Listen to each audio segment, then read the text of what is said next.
You mean the village keepers? Oh, let me think. When I was eating dinner the other day, I saw one of them by the side of the road, muttering away and eating mushrooms and tree roots.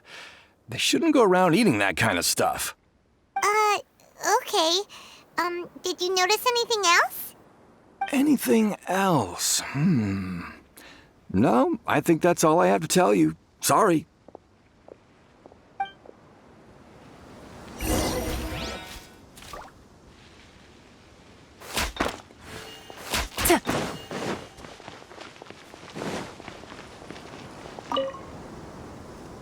The scholars that have gone missing. Have you seen? Those eyes. Those fierce eyes. You look like a real fighter. Don't change the subject. Right. You were asking about the mad scholars. I think it's been a few days since I last saw them. I usually go to bed pretty early, so I'm not too familiar with what goes on at night. But honestly, I feel quite sympathetic towards them. Even though they act a little strange, they've helped me in the past. If it weren't for them, my house would have collapsed long ago. Do you also think Grandpa and the others are good people? Grandpa? Oh, hello there. It's little Isak. You mean that nice man who looks like your grandpa's long-lost twin, right? He was actually the one who protected my house. I saw it with my own eyes. He happened to be staying near my house that day and was doing something with his hands on the ground. It still feels pretty surreal now that I think back on it. Did someone teach them how to do that? Well, whatever the case, I'll always be thankful to him and whoever taught him to look out for others. I'm pretty sure that if I ever went mad, I wouldn't be able to do anything like that. Gotcha! Thank you!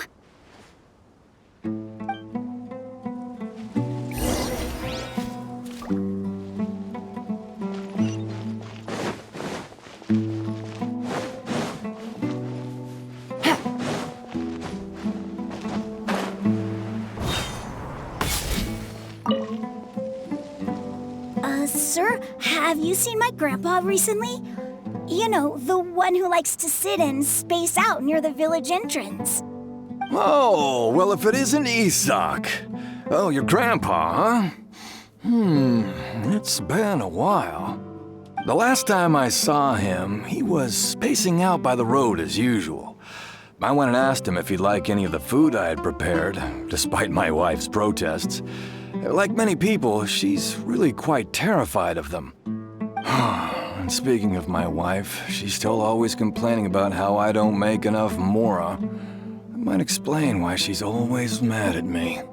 Oh, thank you. Thank you for taking care of him. It was nothing. You're looking for him, right? Did he go for a walk and get lost? Yeah. That's no good. Well, once you found him, come by my place again and I'll cook a little something for the both of you. I've known you since you were very young, so as far as I'm concerned, you're family. Please feel free to come by anytime. Wow, what a nice guy! Okay, thank you, sir. Huh? Don't say anything for now.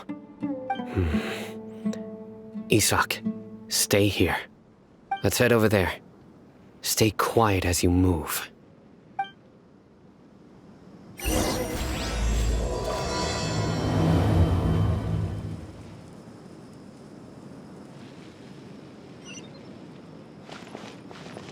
Take it easy.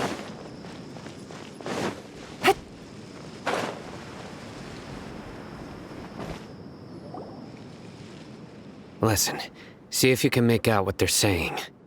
Have you heard? The mighty King Deshret, the sovereign of our faith, will soon return to this world. Yes, of course I have. King Deshret is the one and only true ruler of this land. I've never believed in any other gods. Still, you say he's coming back, but it sure doesn't feel like life's about to change around here anytime soon. What's your proof? Haven't you noticed? The village has been getting more deranged scholars than ever. Delavar was saying that many people also went insane just before the fall of King Deshret's civilization in ancient times.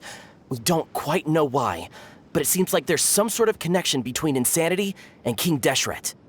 Isn't it a sign of King Deshret's power that all the mad scholars have disappeared? If you ask me, they must have been chosen as the final sacrifice for King Deshret's resurrection. Huh. Now that you say it, that does make some sense. Does this mean our lives are finally going to take a turn for the better? Exactly. Those city folks will get what's coming to them. Now, repeat everything you've just said from the very beginning. Huh? Who are you? Where did you come from? My patience is running thin. You heard what I asked.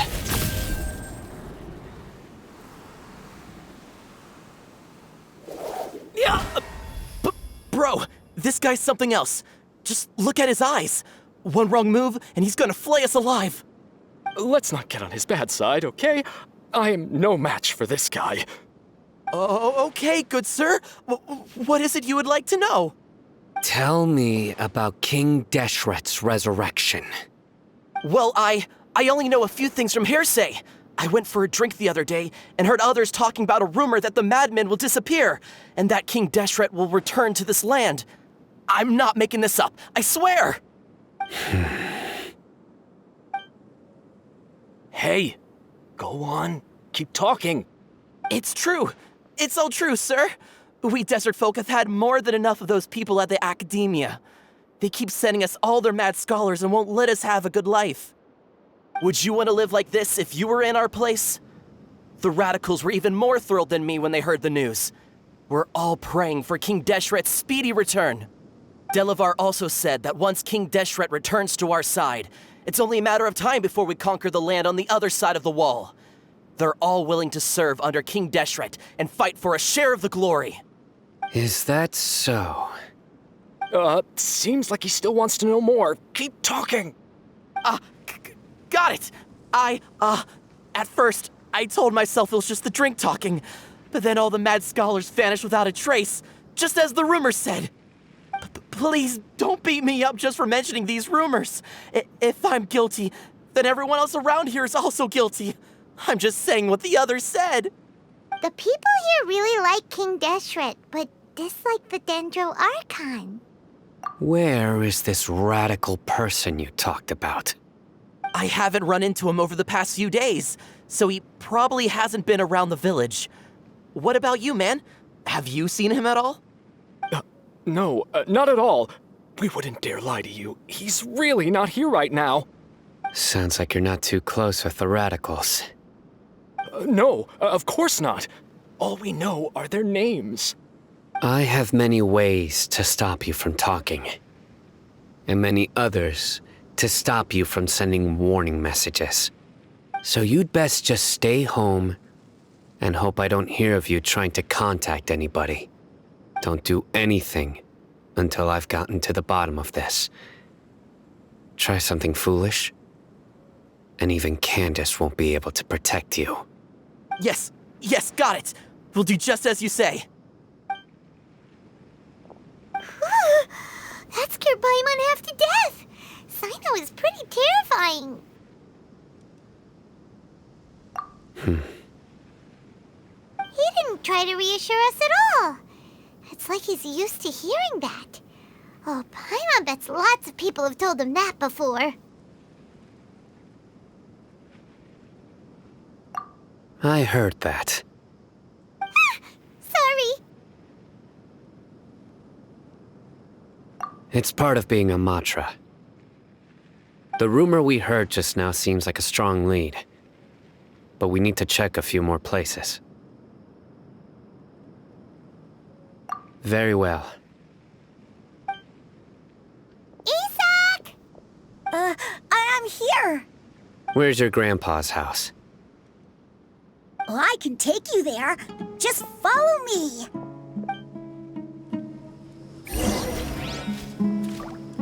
Join the Eremites and embrace a wonderful new life.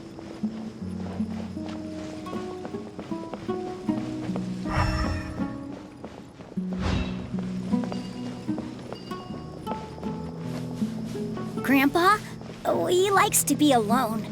Sometimes he stares at the sky in a daze, and other times he just pokes at the ground with his fingers. Every now and then, he yells out at the top of his lungs, so a lot of people are really scared of him. But he's a good person, really. I know he is. I swear, he's just like my real grandpa.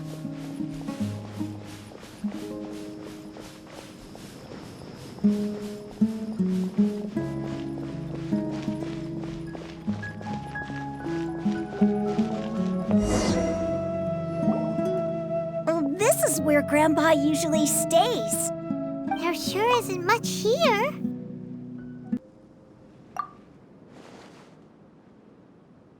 No. Incense? Please don't say it's the same one as before. But are you okay? Are you getting dizzy or need to lie down? There's a scent that you can sense, but I can't. A certain traveler here once passed out from that smell. Thankfully, Tainari saved the day. And then he gave us a long lecture to explain all about how it worked. So, you know Tainari? Huh? You know him too? Are you two friends? Yes. Now that I concentrate, I can also make out the scent of incense. Wait, surely Tainari didn't lecture you too. No, no need. Did you first encounter this scent at Tainari's house? In the forest. From a scholar.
What are you looking for, Sino? Here it is. Take a look right here. Paimon doesn't see anything. Although the traces have been completely buried in the sand, there are footprints here. From the size and shape, they belong to an adult male. This pattern is a common one from this area. Local shoes. This was probably someone from the village. The scent is quite faint, but still extant. The footprints head in the direction of the door. But who would come looking for Grandpa? He doesn't have any friends. We'd have to ask whoever lured him away with the incense. Huh? So you can lure someone away with just a scent?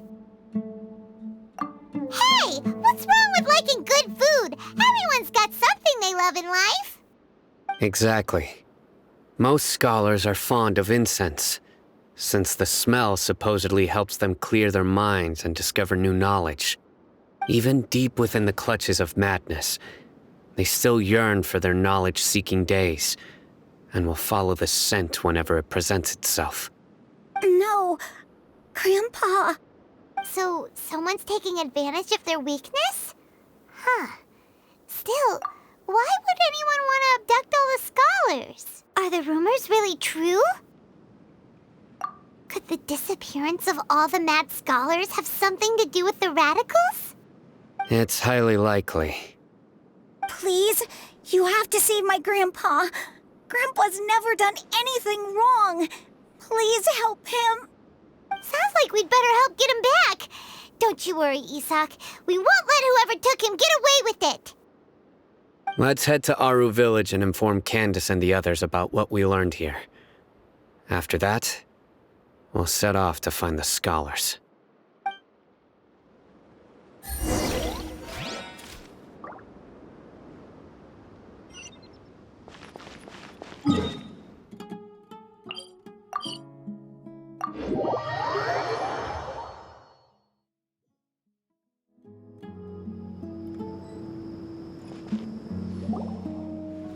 Right. The darker fabric definitely looks a lot better. That'd be my choice, too. We're back, Candace! We've got a lot to tell you. Ah, welcome back. Sounds like everyone's friends already. Oh, Dia's here too! You bet. So, everything goes smoothly? Reasonably. Alhaitham didn't go with you? We haven't seen him at all. Huh. I saw him around the village entrance earlier and figured he was investigating with you. I guess he must have gone off on his own. Did you find out anything useful? I see. So someone used a kind of incense to lead the exiled scholars away from the village.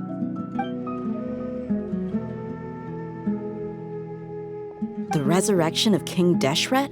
First I've heard of it. Far as I know, the kind of incense you just mentioned is only popular beyond the wall. Scholars are fond of it, but as you can see, there aren't many scholars still studying around these parts. No seller would be able to make a profit here. Not to mention, making incense is a labor-intensive process. You won't see anybody in the desert with the patience to make or sell something that requires that kind of effort. It seems someone from beyond the wall must have been supporting this. Makes sense. So what should we do then? Do we go back to the academia and search for leads there? If it was any other day, that would be your next logical step. But today, you've got me on your team, so you get an extra tip. Didn't you say that the villager got his news from the tavern? Well, I also like to drink at the tavern, so I know a thing or two about these radicals he mentioned. If Paimon remembers correctly, the leader of the radicals is some guy called Delavar. Ah, yeah. Delavar, the scar-riddled bandit, Engur, the wide-eyed butcher, and Jabari, the duck-tailed bearded crook. The whole lot. These guys have one thing in common, and that's being broke. The rougher life gets, the more they want to believe in King Deshret. Way they see it, King Deshret's resurrection is their only chance at overthrowing the academia. Throwing all of Sumeru into chaos is the only way to change the way of life here in the desert. Anyway, that's my guess why they've chosen to become radicals. Tia! You're amazing! You really know this place inside and out!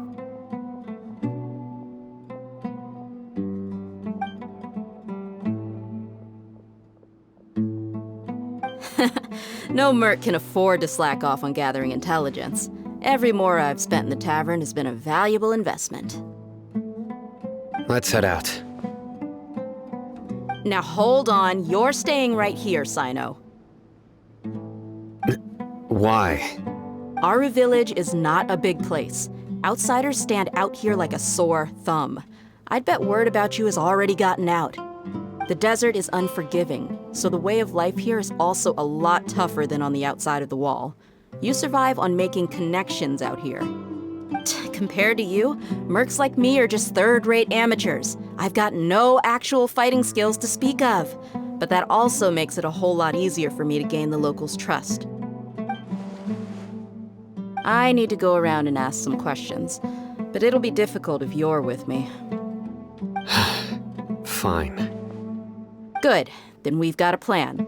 The Traveler and Paimon will go to Caravan Rebot with me, and we'll try our best to figure out where the Mad Scholars have been taken. Sino, you'll have to stay in the village and continue investigating on your own. All right, sounds like a plan.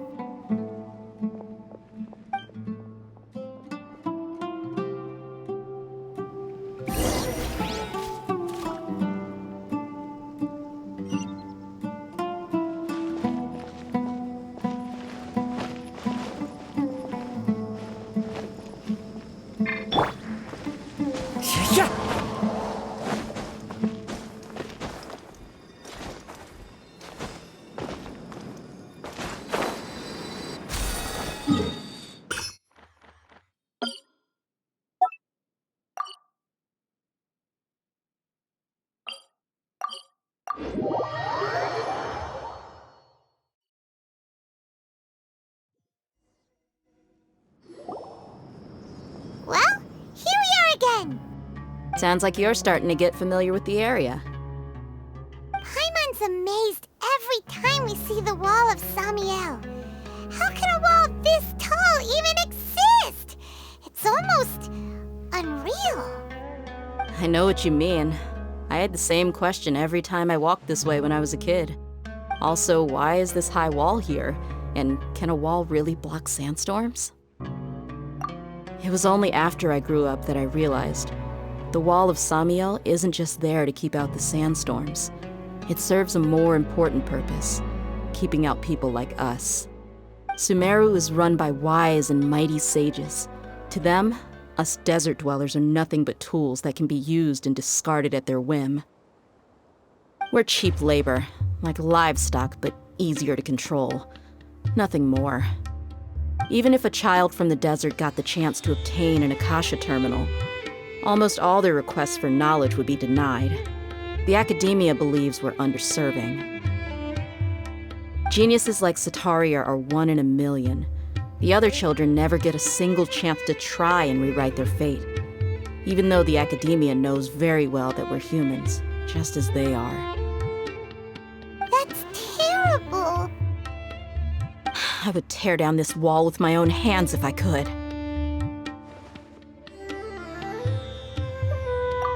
Hey, Dia. You're not thinking about doing anything scary, are you? No, not at all. This place just gets me thinking, that's all. Besides, we're here to procure information, aren't we? Yep, we gotta catch those. Shh! Caravan Rebot is crawling with people, so be careful what you say. We don't want anyone to find out what we're here for. Our mission started the moment we arrived here. Let's go check out the tavern. Maybe we'll find someone I know.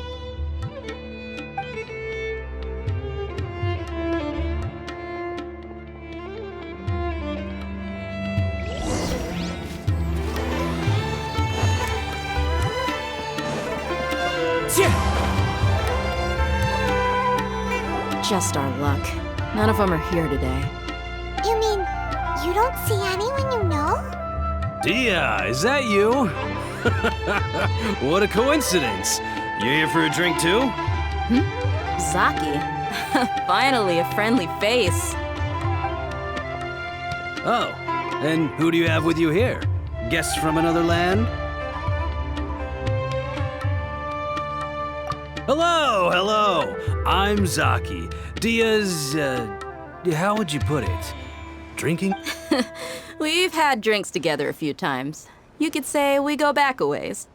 Anyway, as far as my friends here, they aren't too shabby, are they? You rarely see any Outlanders so friendly and respectful nowadays.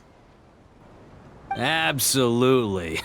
Much better than those people on the other side of the wall. So, Dia, are you looking for someone?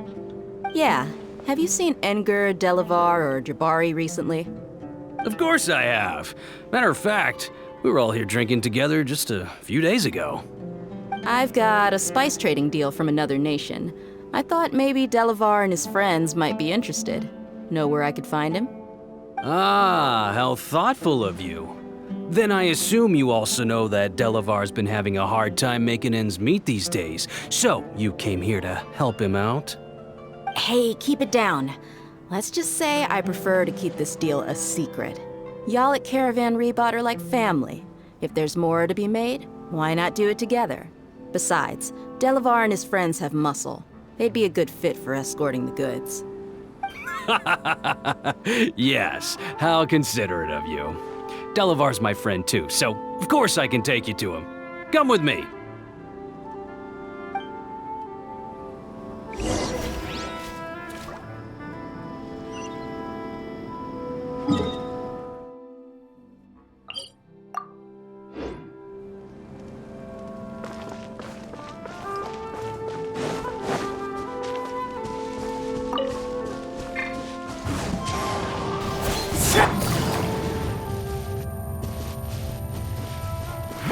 Take it easy.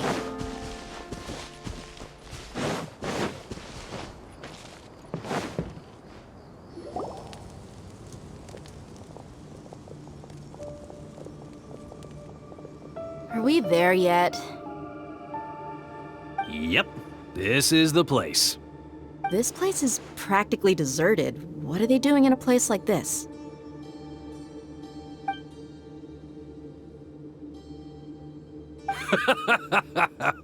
Why don't you take a guess? Go on, a wild stab in the dark. Oh no! It's an ambush! What's this all about, Zaki? Come on, Dia. You really think we didn't hear about what you said back in Aru village? The boys have kept a close eye on you from the moment you set foot there.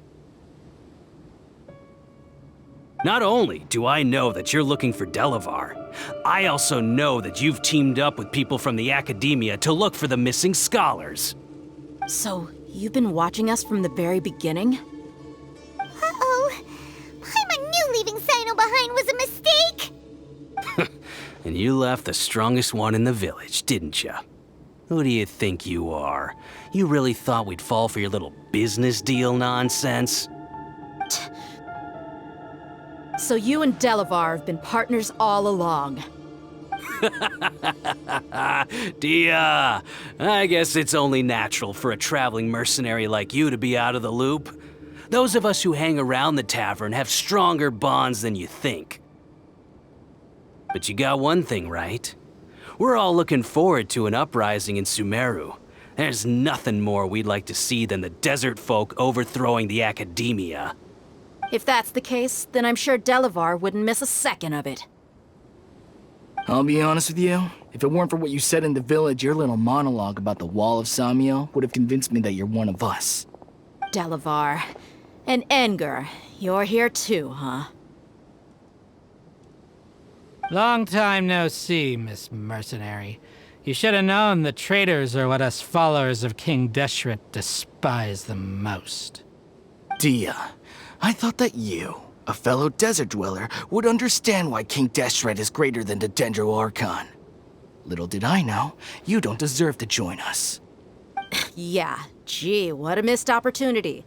Adopting radical views and kidnapping innocent scholars, all because of some baseless rumors. Anything else I'm missing out on? See? There you have it. Mercenaries are just a bunch of faithless scum with only one thing on their minds. Mora. Pathetic. You're all like a pack of street rats. You're not wrong. Mercenaries are driven by Mora, and my faith lies with whoever's paying me. As long as there's a profit to be made, anyone can become my friend. Enough talking! Get him!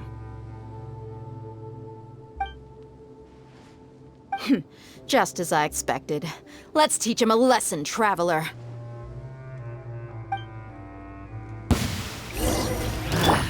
One with nature, as one with wind and cloud.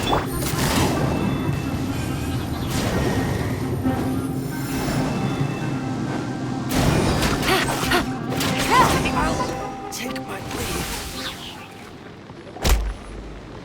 leave. Impossible! How could you? So, what do you think about your meticulous network now, Zaki? How did you say it? It's only natural for a traveling mercenary like me to be out of the loop.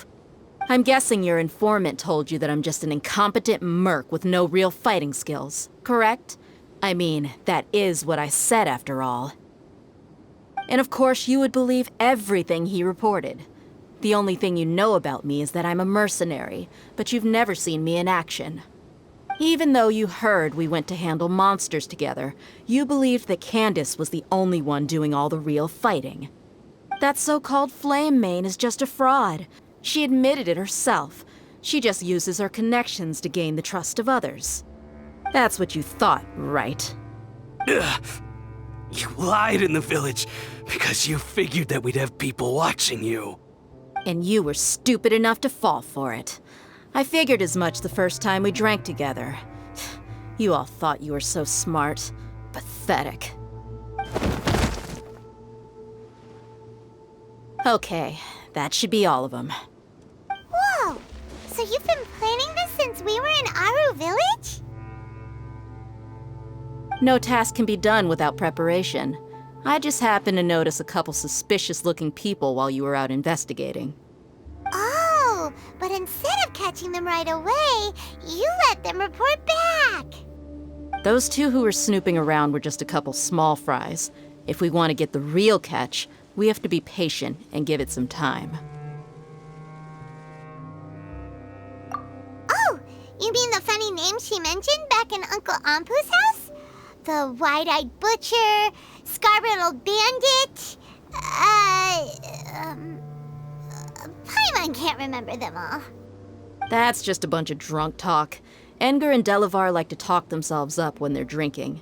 Edgar, the wide-eyed butcher, and Delavar, the scar-riddled bandit, are the nicknames they came up with for themselves. Alcohol has a way of making people share what they really think. So Edgar and Delavar are always rambling in the tavern about how King Deshret is a superior deity. What about Zaki? He's just a numbskull who fell right into our trap.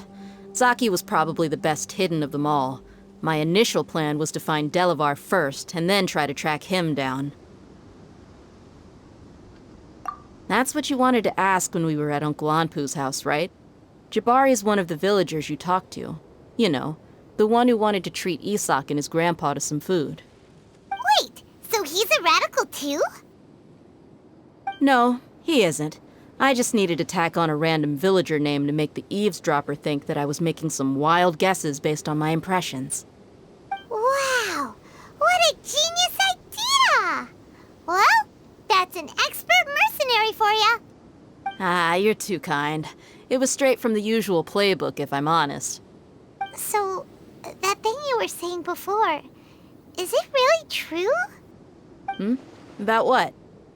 About how mercenaries only care about Mora, and that anyone's a friend as long as there's a profit. Does that bother you? What makes you so sure? Dia, do you dislike the Dendro Archon like the other desert folk? You two are pretty sharp. No, I don't have anything against the Dendro Archon. I've heard a lot of nice things about the Lesser Lord from Dunyarzad. I can understand her devotion and gratitude. Dunyarzad's just an ordinary person. There's no way a god would be so involved in the lives of everyday people unless they were truly compassionate. I've begun to realize that the sages are behind everything that's happened recently. The radicals' blind belief in King Deshret, making the Dendro Archon out to be an enemy. It's all the academia's trickery. But I see through it all. And unlike them, I can never be hostile towards anyone who's never done anything wrong. Dia. Anyway, looks like we're done with business here. Traveler, lend me a hand. Let's tie him up and bring him to the village.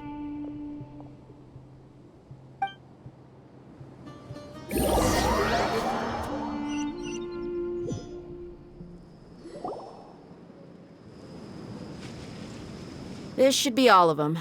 I'll let you take it from here. All right. I'll be in touch. Until then, please stand by. Candace, do you need any help?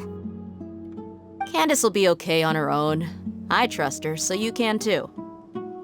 She's been guarding Aru village for quite some time now. If anyone is qualified to question the offenders, it's her. While I'm questioning them, why don't you pass some time by exploring the area? I'll meet you back here tomorrow morning, Traveler. As for these idiots, let's just hope they live to see another day.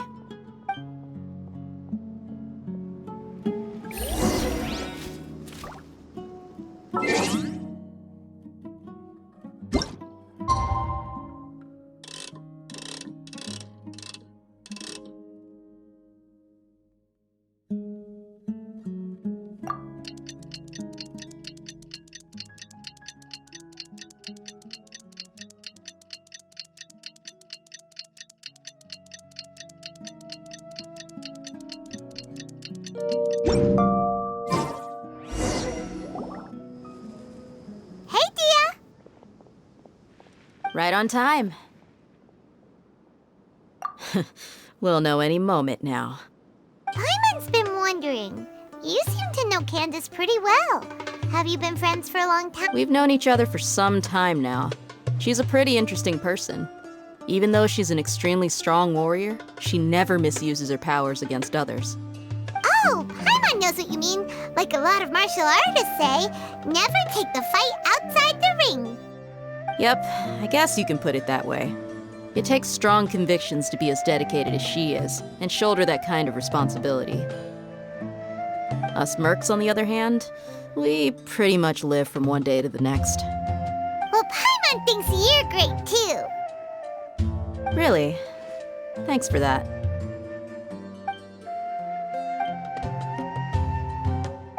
Oh, Sino's here, and he's pretty early too. Yes, I was here yesterday to help out a little. To help out? By doing what? Sharing some interrogation techniques. Oh, you mean you taught Candace some more persuasive methods? Right. Come on in, everyone. Come on, let's go inside.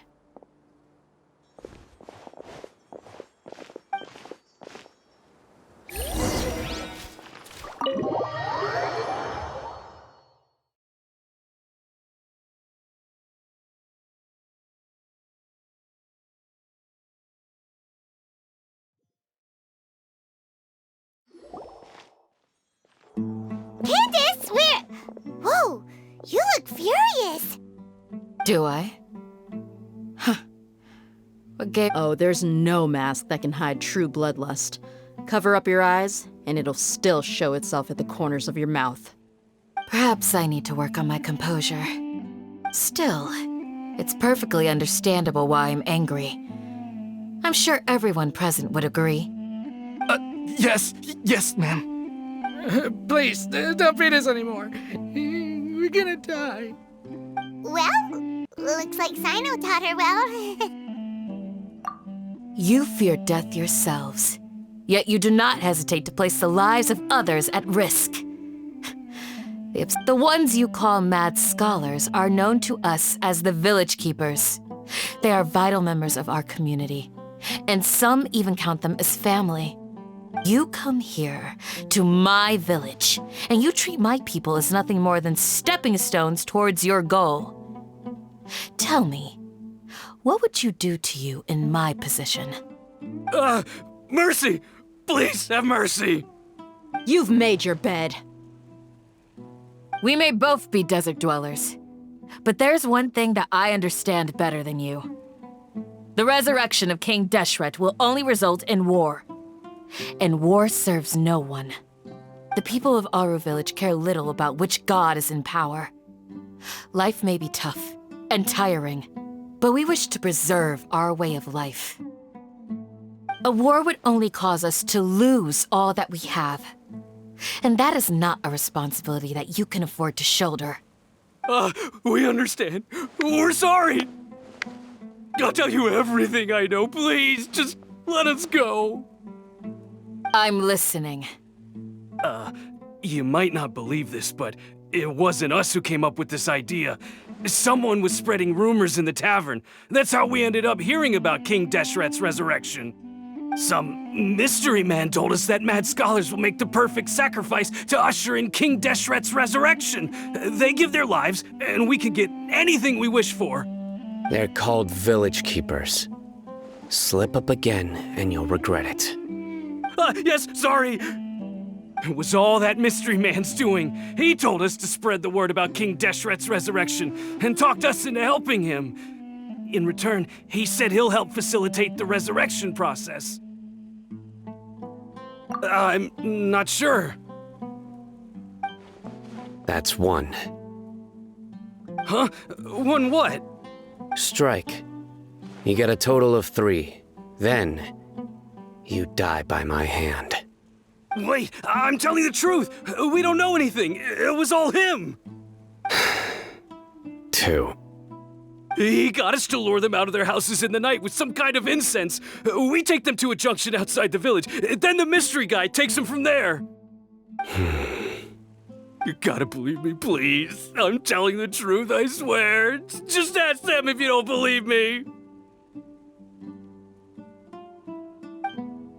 That was indeed the truth. Traveler, go on.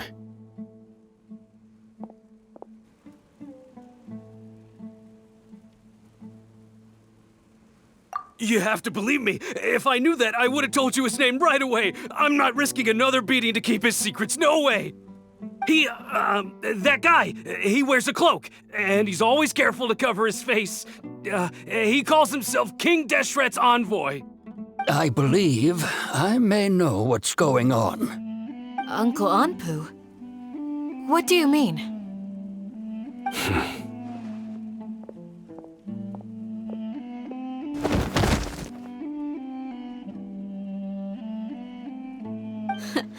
Smooth. Okay, speak.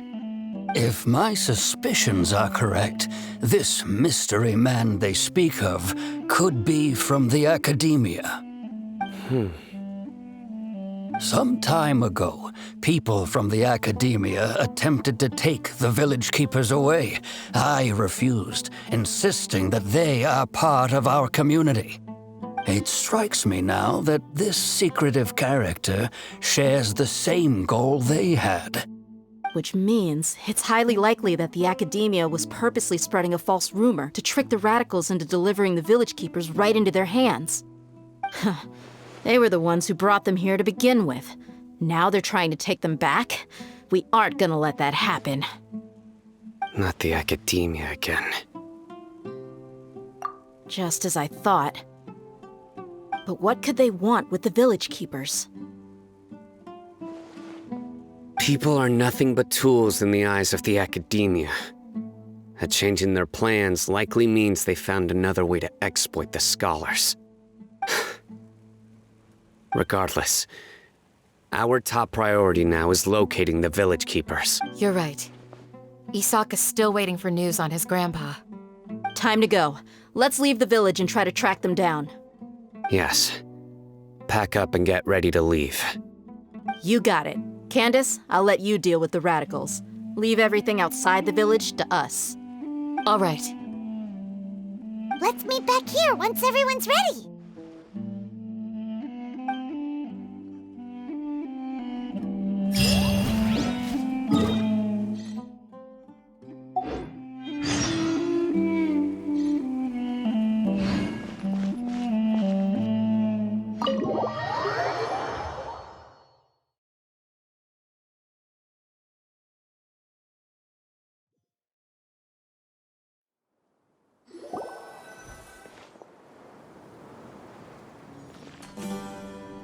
Let's get some food in us and then we'll... Whoa!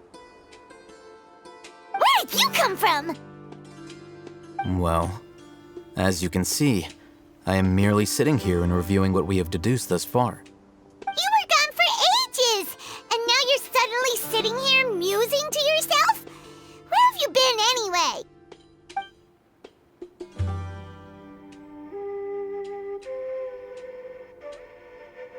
Hey, what's with the silence? You never think things through before asking questions. I'm giving you some time to make up for that. Paimon's so mad! Paimon's gonna give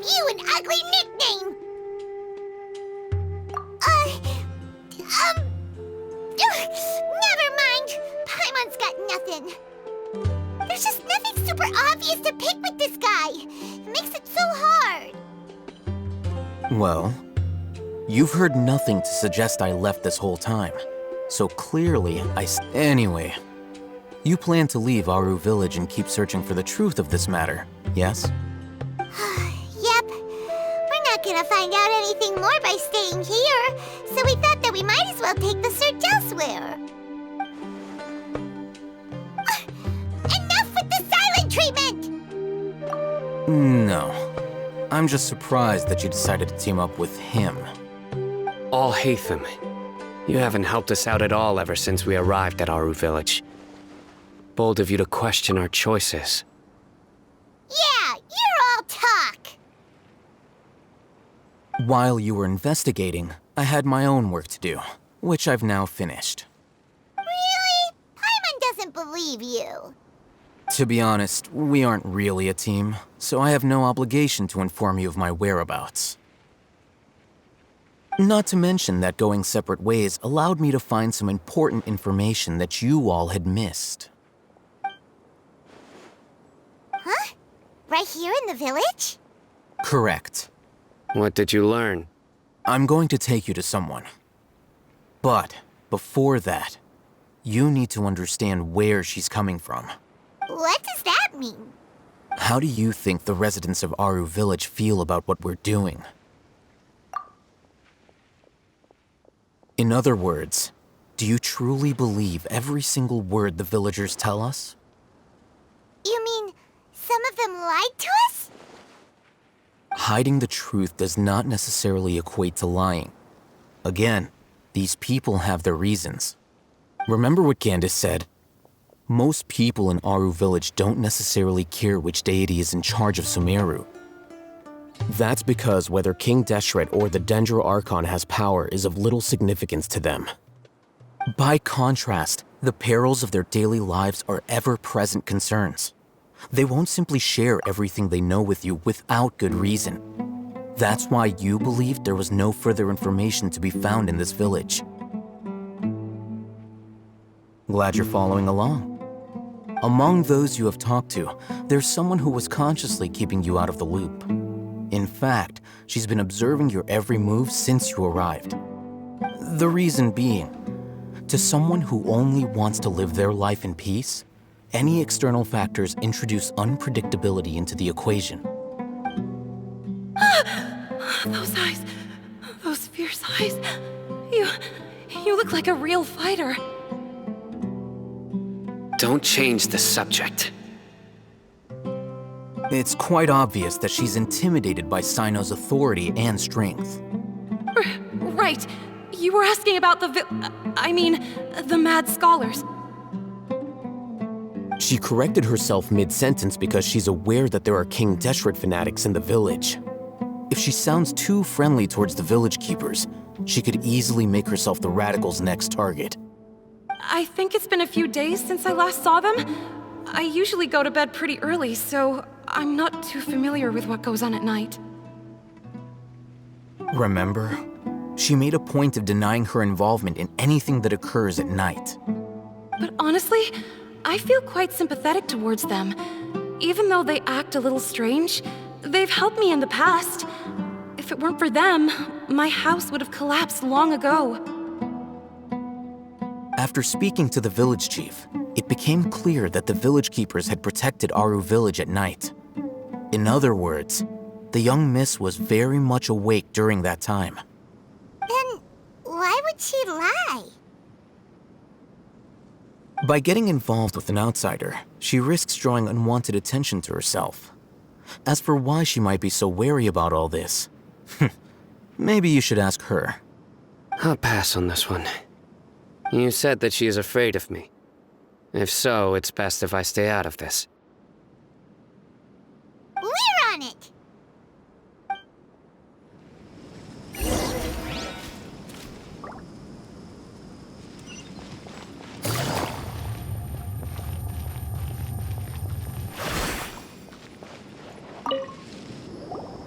Miss Shawnee, as we discussed earlier, I've brought someone with me.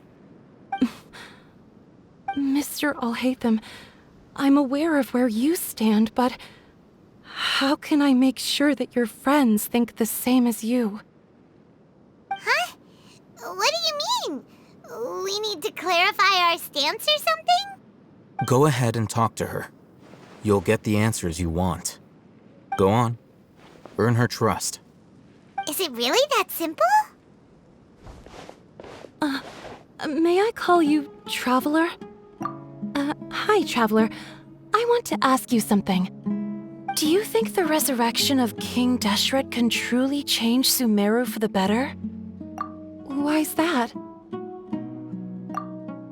That's very similar to what Miss Candace says. I know you two are friends. That's why I'm willing to talk to you, even though I do have some reservations. Before, I wouldn't even have the courage to ask something like this. Traveler, do you believe our lives will get better?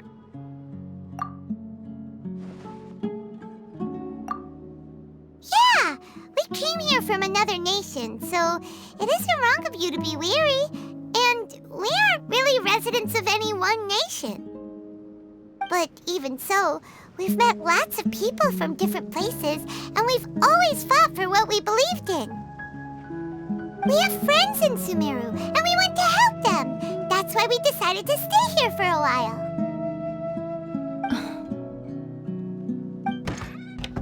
I want to trust you. My apologies for posing my questions like that. To be honest, I didn't expect you to come back for more information. Oh, Hatham told us you have your reasons. It's okay. We understand. The fact is that only one side of my family is desert folk. I don't really fit in anywhere in Sumeru. Some believe in the Dendro Archon, while others believe in King Deshret. I don't belong to either side, and neither side would want me. Speaking of which, the radicals mentioned that they despise traitors. Do they just think that anyone who's different from them is a traitor? Yeah. Some people can be so narrow-minded when it comes to bloodline and beliefs. It makes no difference what I say or how I behave. I'll always be suspected of having ulterior motives. Slowly, I just stopped talking to people. I pretended not to hear or see anything. All I want is to live my life in peace. And then it happened. The village keepers who had helped me disappeared with no explanation, and I didn't dare breathe a word about it to anyone. Until now. You can tell them. I'm sure he'll keep your secret. All right. I'll tell you what I told Al-Haytham. I actually have a sharper sense of hearing than most. Sometimes, I hear strange crying sounds in the night. There are ghosts? Perhaps. I'm not sure. It's faint, but it's definitely the sound of crying. It comes from far away in the distance, and always carries very raw emotion. It used to be louder and more frequent, but ever since you arrived in the village, it doesn't seem to happen as often, and when it does, it's much quieter. I have to focus really hard to make it out. I confirmed this with the guards on night duty. They also have someone with a good ear, and he's heard similar sounds at night.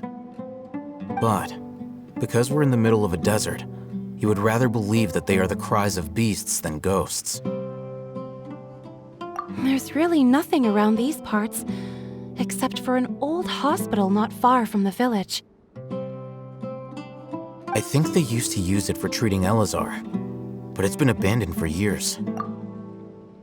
Yeah, let's go!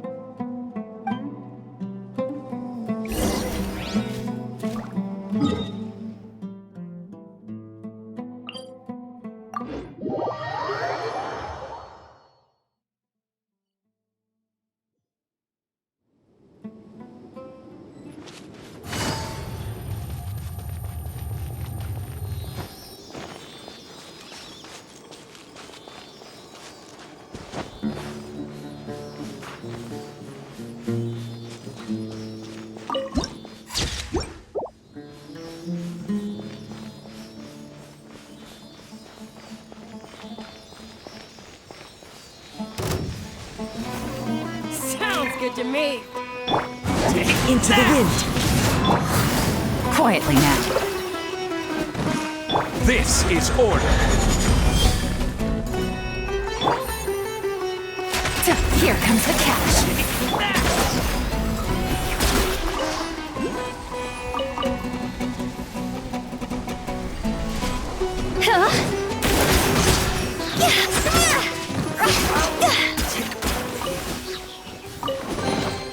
Jackpot.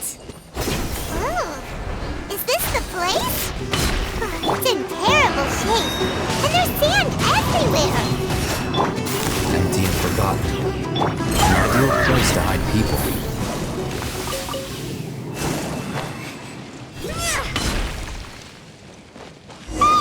Monsters, watch out!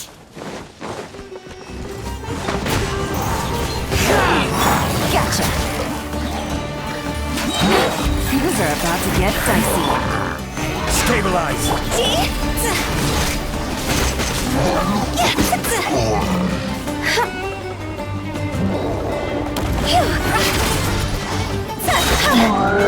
I will have order. Solidify. The wind knows me. As one with wind and cloud. God's over!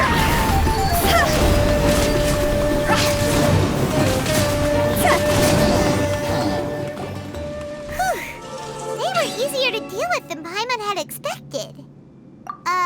Super strong bandits? Or monsters taller than buildings dropping out of the sky? Or, something like that. He looks super serious. We gotta stay on our A game too.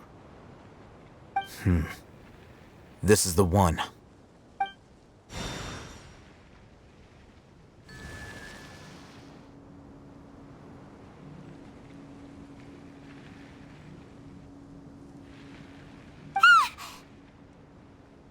Let's go in and take a look.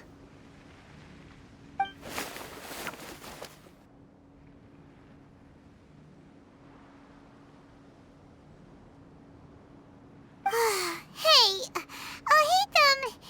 we haven't found squat. Are you sure we aren't wasting our time here? Patience. Shawnee says she only hears the crying at night. We have time to burn. Until then, I'm taking a break. And just like that, he sits down. Wait, he even brought a book to read? What are you reading? Let Paimon see! Okay, sure.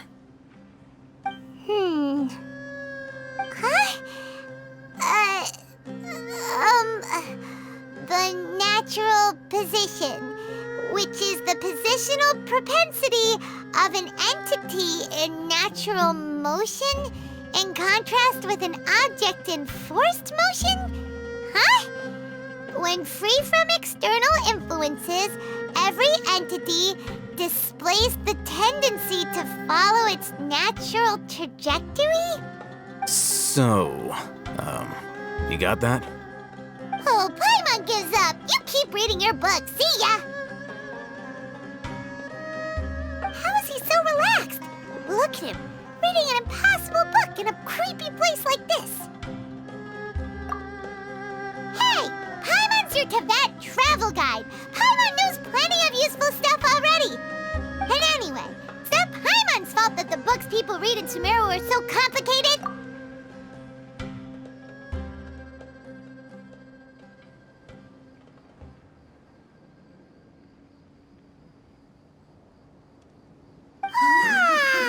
Paimon's getting so sleepy. Huh? What was that sound? There it is. It's coming from that direction.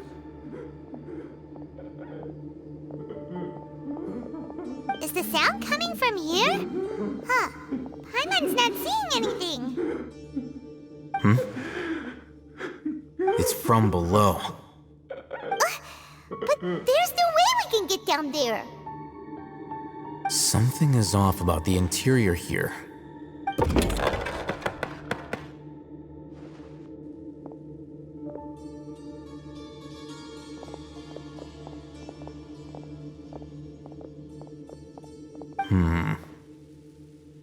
As I thought, there's a hidden structure. Whoa! It's like they tucked another hospital into this one! Oh, it looks like there are other mechanisms around here. Let's keep exploring.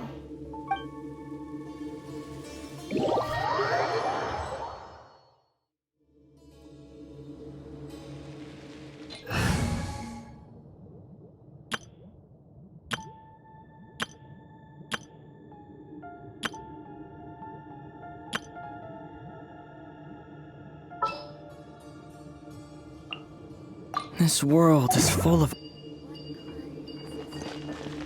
3 clients.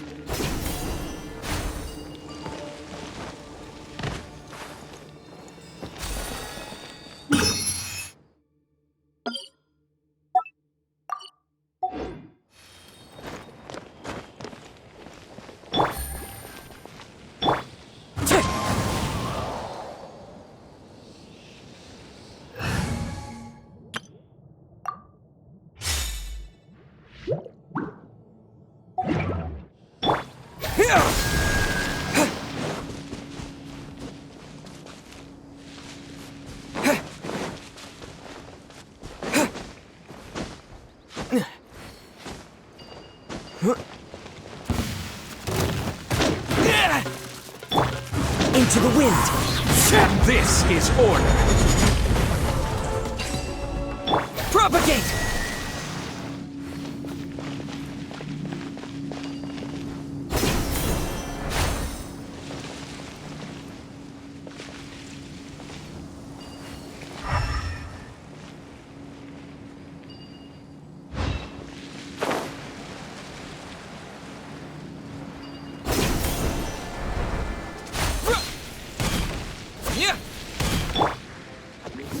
Fallen leaves, adorn my night! The wind knows me. Spring forth! Gather! See?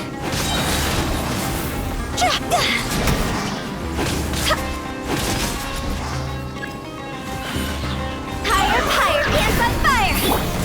One with nature. Order guide you!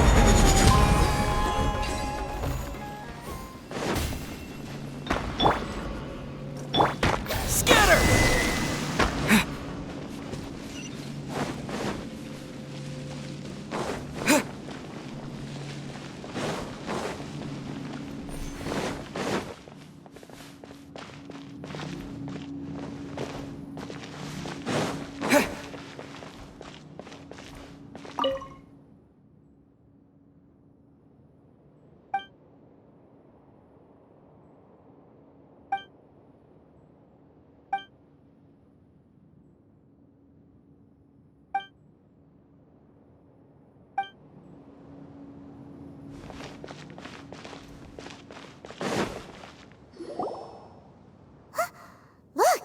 There's someone over there! Good idea. Let's approach him slowly without alarming him.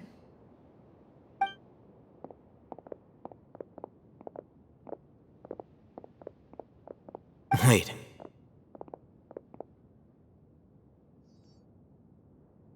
You're...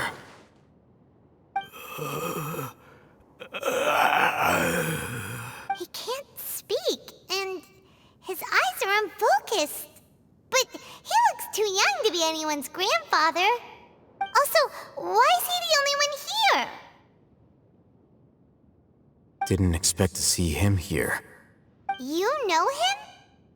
He's Razak, a senior of mine at the Academia. He's a scholar too? Is he the kind that holes up in a forest and mumbles stuff about training? No. And that's the problem. Razak was never involved in any of those things. He never trained in the forest, let alone reach Satyavada life. Leaving that question aside for the moment, him being here alone means that we might be too late. Looks like they've already taken everyone away. For whatever reason, they left Razak here. Perhaps they simply didn't have time to come back for him. There are drag marks on the ground. They're clearer by the doorway. Someone was forcefully drawing a cart that was loaded with something heavy. Loaded with people? That is one possibility. It looks like they were in a hurry, as if they were afraid of being caught. In their haste, they failed to notice Razak hiding in a corner. The symptoms are identical. Looks like we found living proof. Huh? Why do you say that? Allow me to jog your memory. Recall your time at Port Ormos. Don't you think his symptoms look familiar?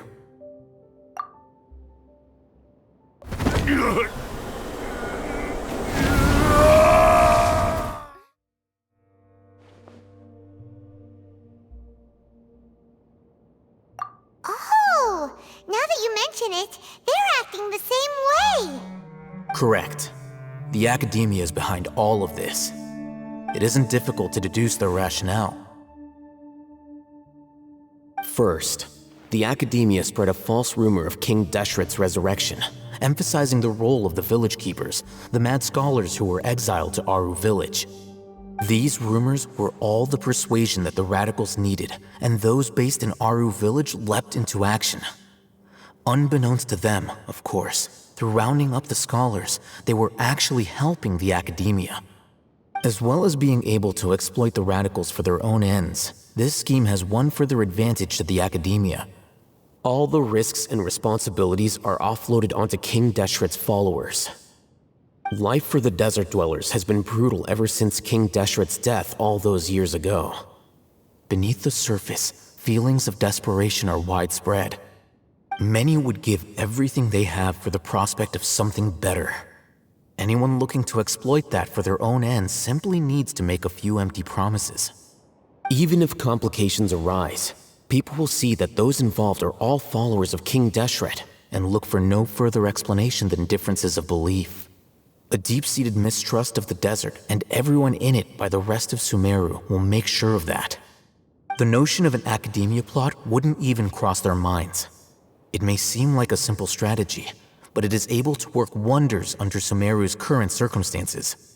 Oh, that makes a lot of sense. It's in line with the village chief's theory, too. But there's still one very important question.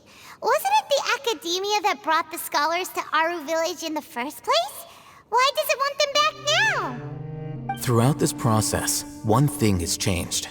The scholars' identity. First, they were scholars. Then, they became lunatics. After that, they were exiles. And finally, they become missing persons. An exile is still patently a living, breathing human being. But when someone becomes a missing person, that is brought into question. If you can't find someone, you have no way of knowing what exactly happened to them. That makes missing people an ideal resource. Resource? For what exactly? One possibility is that the information in their brains could be extracted into knowledge capsules. Extracted? You mean canned knowledge comes from people's brains? With the technology of the Sumeru Academia, it's entirely possible. Perhaps the process caused them great suffering, which is why they cry out in the dead of night when no one is watching them. So, the human brain... Nope, nah, Hyman doesn't want to think about this. I'm the Academia scribe, after all. I'm familiar with their projects. Anyway, judging by Razak's state, the contents of a divine knowledge capsule were extracted from his mind. But something went wrong in the process. Or perhaps his curiosity got the better of him, and he used such a capsule for himself. Hyman's a little confused. Can they just use anyone's brain?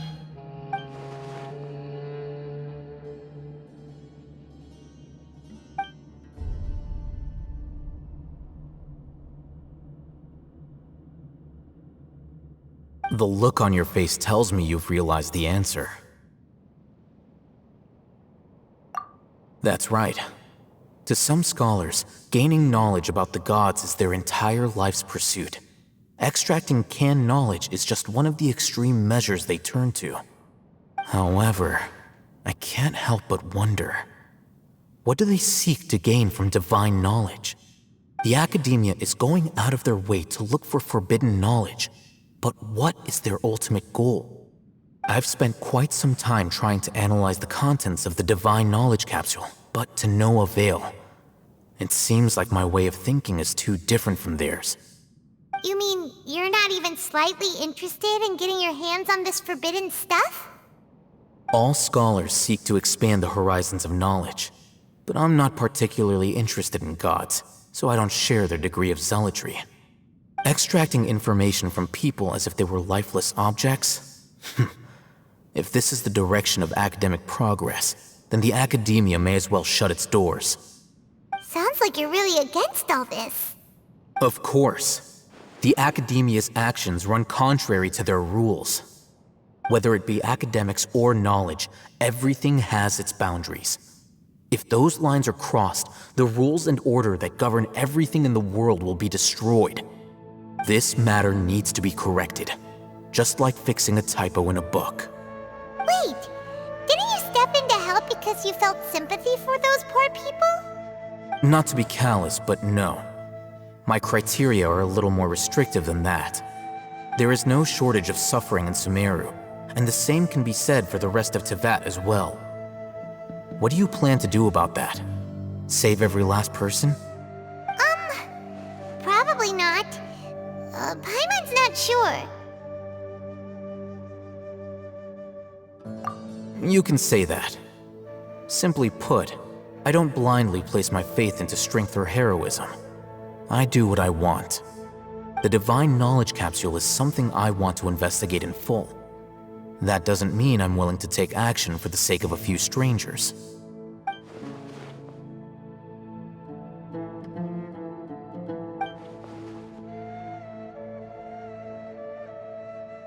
Paimon's been wanting to say this for a while. There are a lot of bad guys in the academia, but you're not one of them. You're their weirdo. You're probably right. Though I must say, I quite enjoy this feeling of being the odd one out. Uniqueness is also an asset, is it not? Wow, that's a great way to think about it. Paimon's really impressed. If only Miss Shani had a similar mindset, her life would definitely be a lot easier. I'm just a more likable person than her in general. There's nothing more to it than that.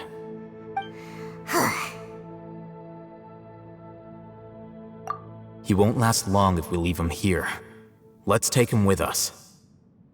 We'll work out our next step after we return to Aru Village.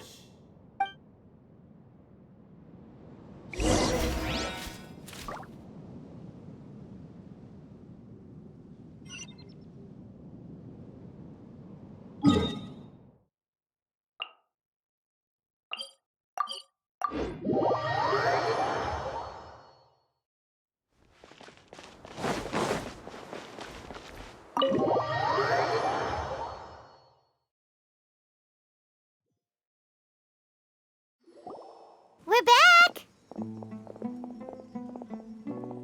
You must be tired. You should rest and take some water. What's the situation? Who's this? Unfortunately, somebody who's too young to take on the role of Isak's grandfather. Nevertheless, he's one of the people we're trying to find.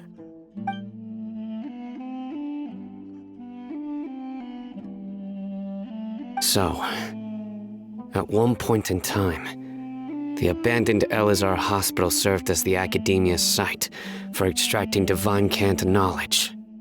Yep, pretty much. Their plan must have been implemented at some point before we arrived at Aru Village, since divine cant knowledge has been in circulation for a while now. Yet, they fled once we were headed to the village, almost as if they knew we were on their trail. Why is that? Yeah, why is that? We may have a mole in our midst. One of us could be secretly revealing our whereabouts to the Academia. Huh? Are our friendships that shallow? Looks like none of you have realized wherein lies the issue. Sino, you're the reason why they can predict our movements. Wait, what's that supposed to mean? Choose your next words very carefully. It is simply a logical inference. I have my reasons. So what you're saying is, Sino's the mole. Interesting. And here I thought you were the most suspicious one, Alhaitham, since you were always acting alone. I know. You have a point, but I realized something as we were returning from the hospital. Sino isn't like any of us. What are you trying to say? Do you still remember who you are, General Mahamatra? As a Matra, you are no doubt privy to certain kinds of information. Before you can take action against someone, you are required to have all the facts available, including the less than savory details. Simply put, the academia has traditionally allowed you access to a wealth of sensitive information. Knowing their modus operandi, wouldn't you expect them to take precautions against you? If you want to raise a vicious wolf, you need to make sure that you can avoid its bite. The academia is monitoring me? It's not that simple. The academia has eyes all over Sumeru, but they have a special protocol for dealing with you. Every so often comes a Nyagarbaha Day. On this day, the academia enters new information into the Akasha through knowledge capsules. I remember seeing a thick notebook next to the control panel once. Its contents were all about the General Mahamatra, his activities throughout the day, preferred methods of enacting judgment, everything. You're saying that the academia entered my information into the Akasha too? But what's the point in doing that? My actions aren't important enough to be added into the Akasha. The Akasha is capable of computation. The Akasha's algorithms are entirely capable of predicting your movements using the data entered. When you would depart, the route you would follow, your destination. It knew all of this. It predicted my every move. The academia has been watching you longer than you think. However, the fact that you resigned is proof that their suspicions were well-founded. So that's how it is. Sino adheres to his principles so strongly that he's actually a thorn in their side. Tenacity of will and steadfast faith are worthless to the academia. They need scholars who are easily pliable and mindlessly go after anything they can profit from. Sino, don't take it to heart. This just proves how much of a trustworthy ally you are. They escaped because of me. Don't blame yourself. It's not like any of us would have known. I have an idea. If they predicted my movements, then I might be able to guess where they went. Whoa, you bounced back fast. There is always an opportunity for safety after danger passes. Oh, so that's how it is! Paimon gets it now! If the academia is trying to avoid Sino, then the safest place would be... Yep, that's right! They'll want to proceed in the direction opposite of where I'm going.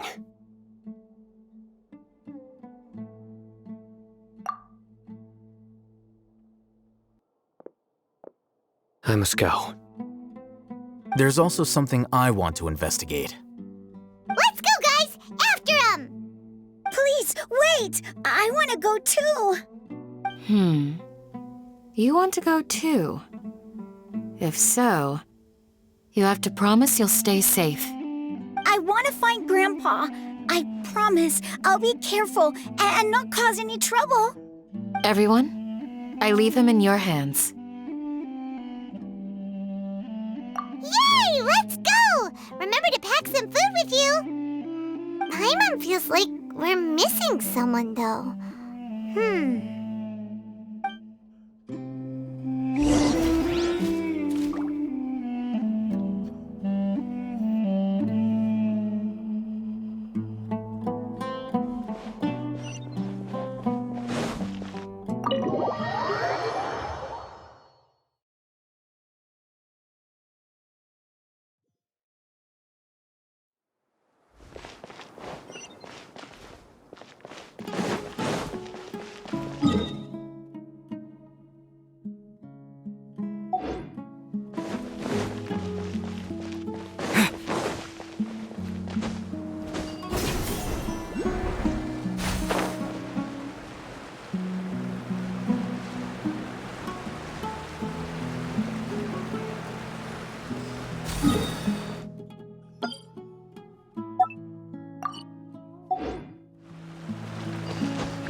go from here. Yes. After leaving the village, we should head straight toward the desert.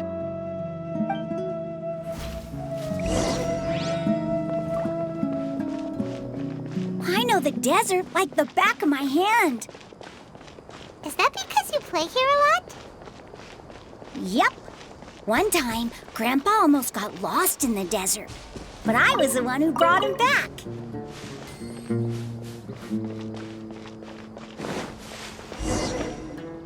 There's something here. What's this? It's buried in the sand. Looks like we'll need to roll up our sleeves and do some work. And Paimon thought running around everywhere was already enough work. Okay. So, we have to dig it out? Whatever's down there looks like it's buried really deep.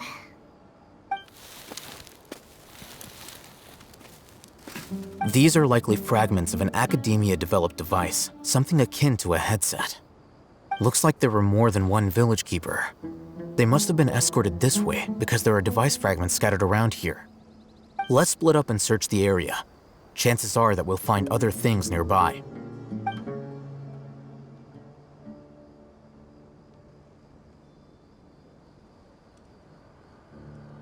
Is this what we're searching for? It looks kind of scary. This is definitely a device used to extract divine knowledge. How did it end up buried in the sand? That can't have been part of the plan. They must have been attacked along the way. Wait, what? Grandpa, I hope you're okay. Don't worry, your grandpa's gonna be fine. Razak didn't display any signs of starvation or dehydration, which means that they left fairly recently. We should be able to catch up. One more thing. Given that the device had been entirely covered by sand, I believe the attack must have happened prior to the sandstorm. Let's keep going. They can't have gone far.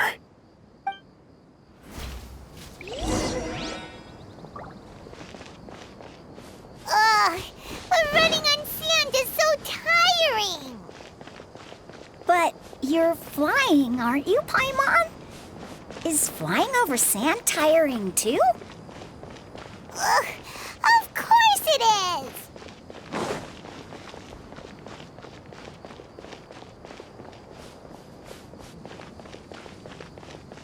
Voices, over there. It sounds like an argument. Whoa, you have really good ears. Don't get any closer. They'll notice us. Dia's talking with the Eremites? Very interesting. Let's listen in. If you had informed me sooner, there'd be plenty of room for us to... You're one of us. We would never lie. Scholars. You don't know as much as I do. Need me to... I knew it. That's our Dia. Dia? Why would you... Dia! Hey, what are you doing? Huh? Didn't you say you'd help me find Grandpa? Why are you on their side? Well, look who's here. Ain't that something? This complicates things. You've betrayed Aru village? So, this is the great General Mahamatra. Dear, you'd be better off as my assistant than hanging around with this motley crew. Seen for yourself, I have the means and methods, and my ideals are far more admirable than theirs. I'm not the type that's easily swayed, Raman. You of all people should know that. Wait, what's going on, Dia? Whose side are you on here? Shut it, Paimon. It doesn't matter. Whichever side you pick, nothing can deter us from the grand mission of resurrecting King Deshret. Once our Lord of Old returns to this land, we will have a new beginning. Face the facts, Rahman. It's not gonna happen. You should understand that more than anyone. Have all your years as a merc taught you nothing about placing hopes in a ruler? I'm a desert dweller and a proud follower of King Deshret. Whether I live by the edge of the sword or in peaceful comfort, my soul will always carry this conviction. It's not too late yet. The village mad scholars aren't gonna bring King Deshret back to life. You don't understand, my dear lady. Pursuing our faith is our purpose in life. Even if the chance of success is 1 in a million, we must be willing to give everything we have. Even if it'll expose you to the academia?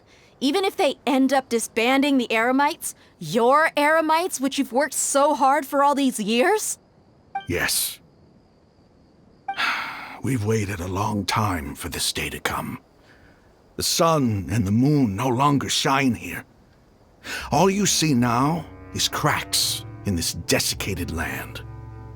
But fate has finally dealt me a hand to play against the Academia. With these scholars in our custody, we'll stomp the Academia's forces and fight our way beyond the wall of Samiel. Ridiculous. Think about it. The Academia controls the entirety of Sumeru. Your powers are negligible in comparison. If you still don't believe me, then try asking these 2 men. They're also against the Academia, but neither of them are as arrogant as you are. They look more like pawns of the Academia to me. Why would I listen to anything the people of Greater Lord Rukkhadevada have to say? Filthy traitors. Your god abandoned all honor and betrayed King Deshret. We desert dwellers will never trust the likes of you. It's impossible to communicate with someone so hostile. Perhaps we should. Do you really believe that by kidnapping the scholars, you'll be able to negotiate with the Academia? These people have no value as bargaining chips, but I could be persuaded to take their place as your next hostage. These scholars were exiled from the Academia. I, on the other hand, am their current scribe, and will be a much greater asset to you. Wait, you can't be serious. So, you want to trade places with the hostages, do you? Precisely. Any wise person would gladly accept my offer. What are you thinking? What if they decide to kill you instead? Well, that would be bad luck for me. However, I'd get the chance to observe the scholars, perhaps even find out the truth. Think you can talk me over with that confident look of yours? I'm not trying to persuade you. I'm using this as a means of joining forces against the Academia. You are the scribe. What do you have against the Academia? Not all desert dwellers believe in King Deshret, and the same applies to the Academia. Why must all knowledge seekers approve of the Academia's way of doing things? You Academia scum. Every last one of you is nothing but a hypocrite, just like everyone else on the other side of that wall. I've made myself clear enough. I won't listen to another word from the Dendro Archon's people. Not so fast. I'll hate them. Do you stand by everything you just said? I never make empty promises. You know you're making a dangerous decision, right? I do. Good. Rahman, hear me out. These people are my friends. Maybe you can't take the followers of the Dendro Archon at their word, but what about me? Do you trust me? We've known each other for years. Of course I do. In that case, I'm willing to vouch for their honesty with my right arm. Come on, Rahman, don't be a coward. If you're serious about taking on the Academia, you need to steel yourself. You can't be afraid. An arm from the Flame Mane. You've piqued my interest. But what if you refuse to oblige? What should I do then? No one's a fool here, Dia. We're mercs. And mercs don't tend to live long unless they have their wits about them. You're not wrong, but this is different. I promised my friends that we'd bring back the village keepers together. Let's do it right here, then. Give me your right arm as proof of your resolve. Don't listen to him! He's not even trying to negotiate! He just wants to make things more difficult! That's fine. Are you crazy? We came here to save lives. One arm for that many people is still a pretty good deal, if you ask me. Rahman, I'm holding up my end of the deal here. You'd better not let me down. Sure. Go ahead and cut off her right arm.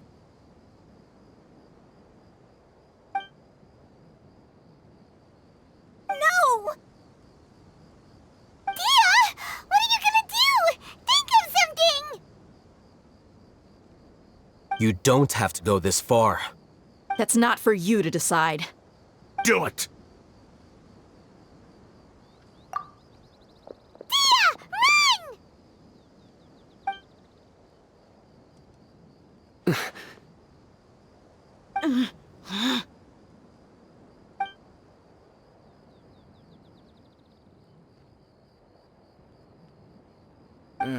Stop!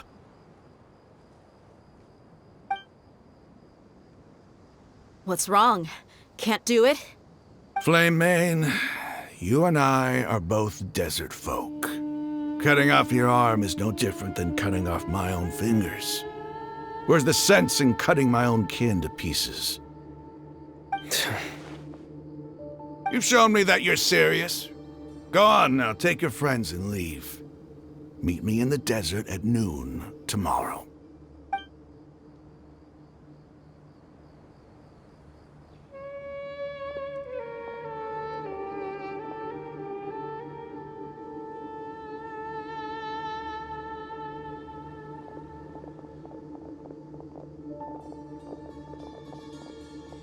Phew. I was really counting on him not going through with it. Dia! That was crazy! Have you all lost your minds? What if he'd actually cut your arm off? Then I just have to hold my claymore with my left arm.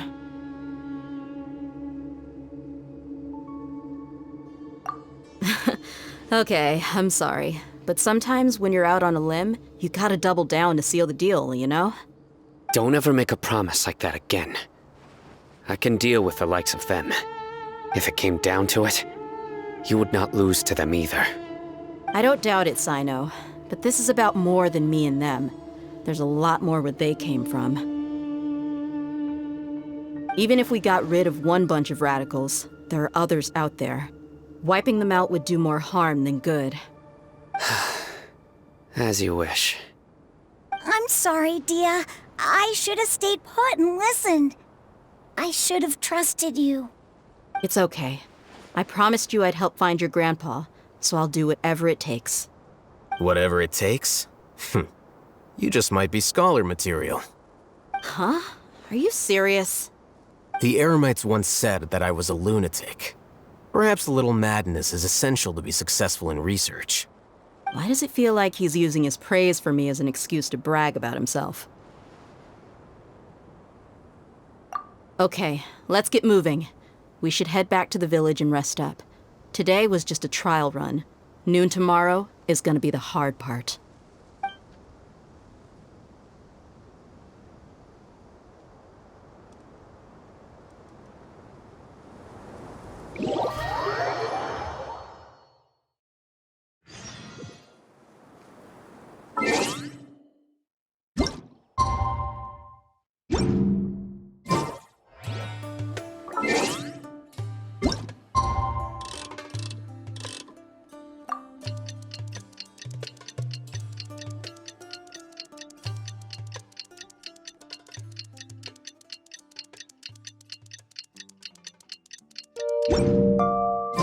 Silly churl.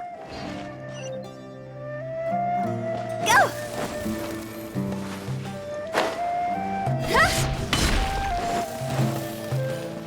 Huh?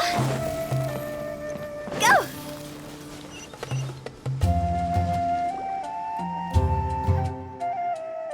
You're all here so Looks like we have everyone here. Isak, are you sure you want to come with us? I'll watch from a safe distance. Dia, I want to be there to bring Grandpa home. Okay, let's go then. Dia, wait. What's the matter? I heard that you were quite reckless yesterday. No more of that today, understood? Or I'll be very upset with you.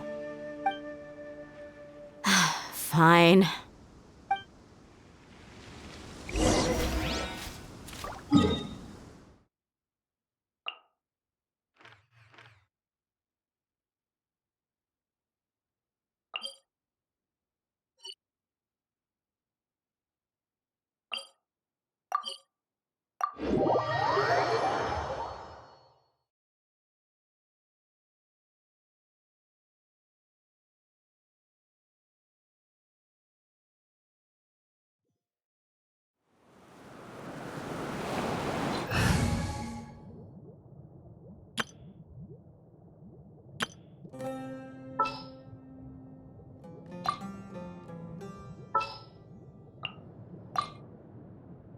Let's go get ourselves some answers. Can I go catch up on my sleep?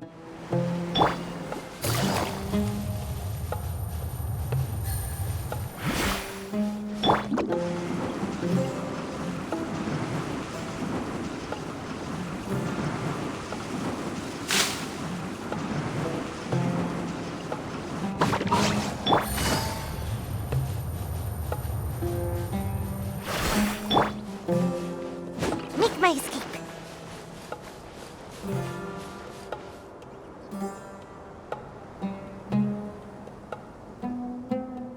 Huh. They got here before us. Uh-oh. Is it because Paimon overslept by 5 minutes and held everyone up? Is everything ready? Absolutely. Although, you brought fewer people than I imagined. Bring him over. Grandpa! Why is there only one of them? Rahman, I've always thought of you as a man of his word. What's this about? It's a one-for-one exchange. Sounds fair, don't you think? And let me put it this way. Agreeing to any kind of deal with the Dendro Archon's people is already a huge compromise on my part. Don't you think you've asked enough?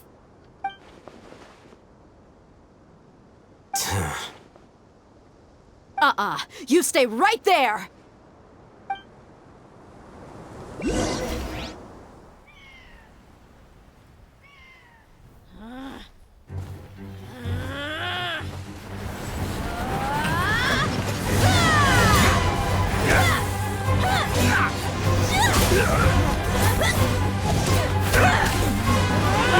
Playmate! What do you think you're doing? Grandpa! Don't you see this blade here? You coward! Why are your hands shaking? Wait a second! It's a earthquake! Grandpa!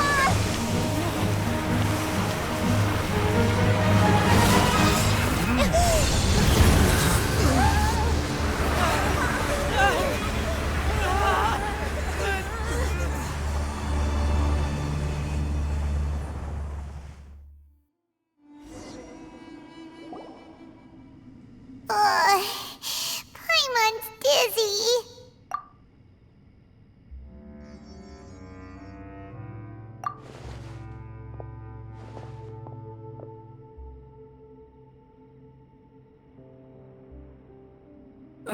This day's going just great. What a nuisance. The sand dune collapsed. I saw an energy field. The village keeper protected us. It glowed green with dendro. Just like you said, it may well have been the remains of Lesser Lord Kusanali's power inside the scholar's body. The Dendro Archon. The present one. Grandpa? Grandpa! Oh no, he's getting confused again. Hey, look around you. Did there used to be a temple here?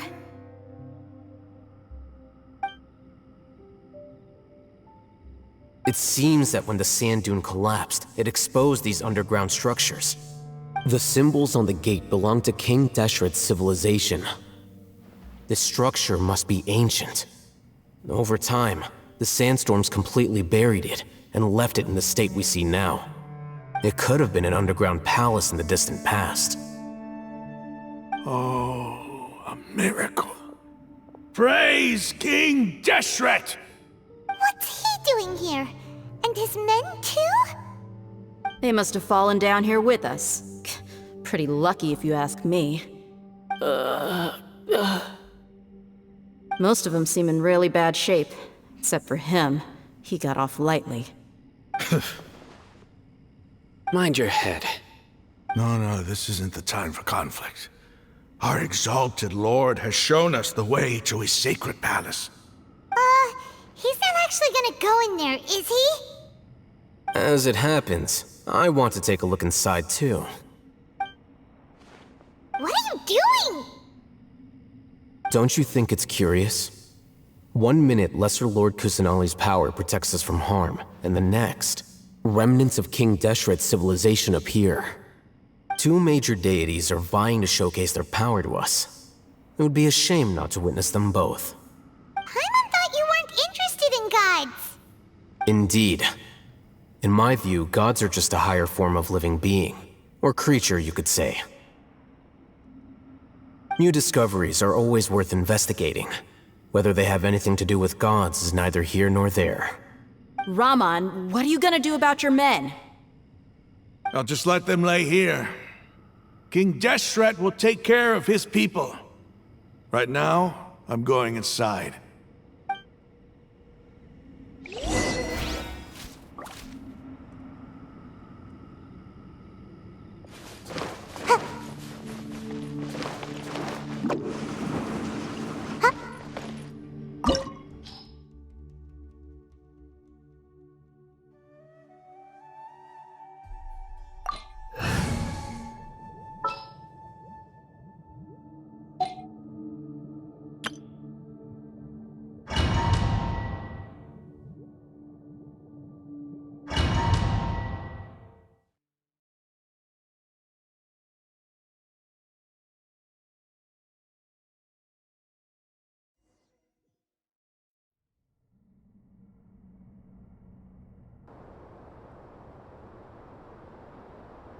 It's full of life here.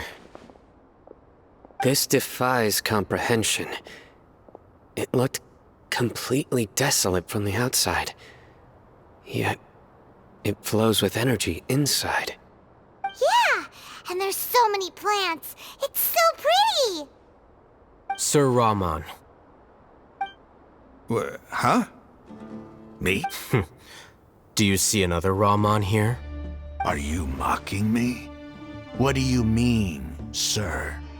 Interpret it however you want, but there's something I'd like to draw your attention to. While this structure is clearly left over from King Deshret's civilization, the energy that flows in here is that of the Dendro Archon. Whatever you say. It's not like I have a vision. There's nothing to be angry about. Think of this as an academic journey. It does seem kinda strange. If that's true, then we might have to explore this whole area to find an explanation.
lowest rain outlines your face. Off we go, everybody stand! Let's light it up! Nice and spicy. Shine down!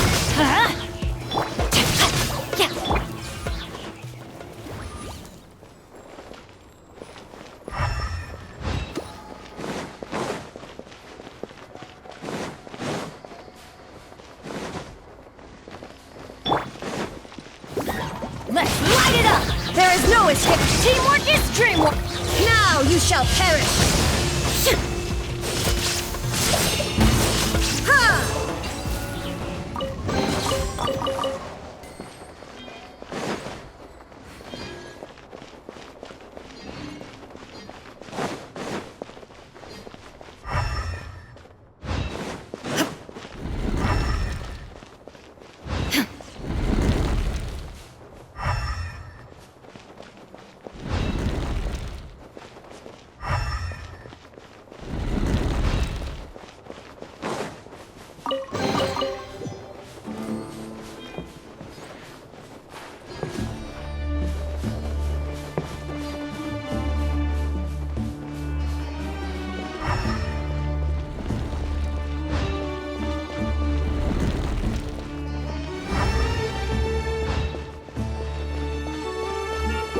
Shine down!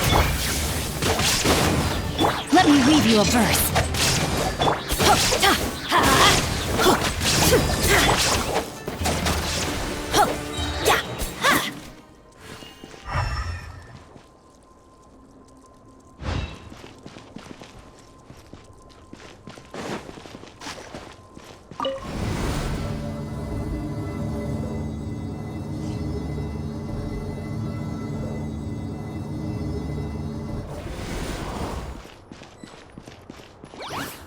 Let's light it up!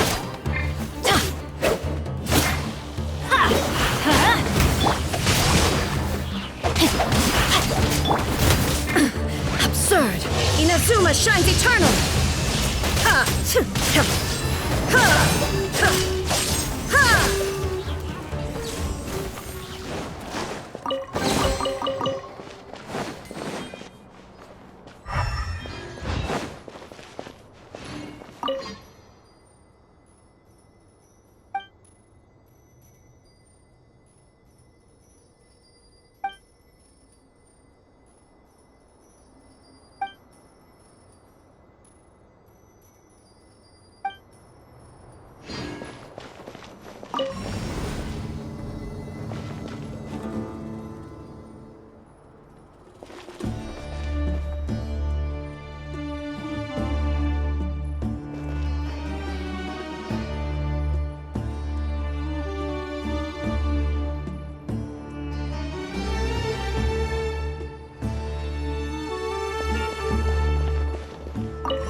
Let's light it up! Everybody step!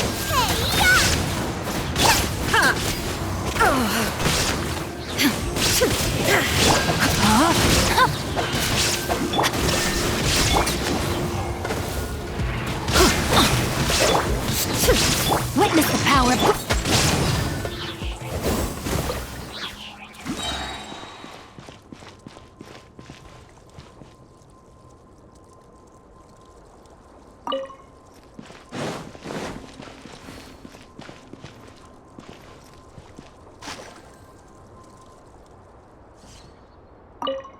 Adventure time!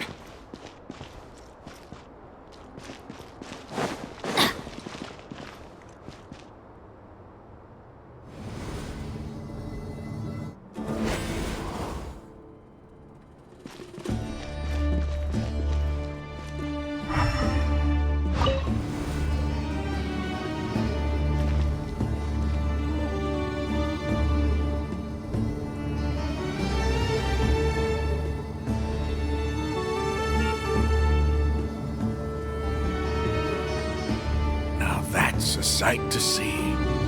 King Deshret's splendor surrounds us. There's so much vegetation. vegetation here. It's different than what I expected. Sure are a lot of plants for a desert. That's what I call divine providence of King Deshret.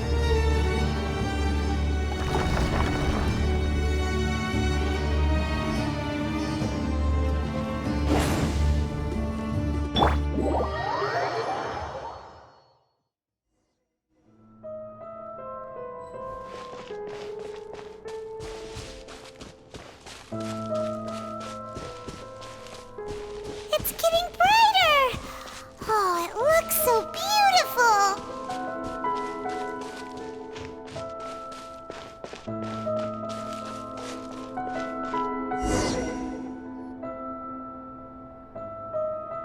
Wait. What's that?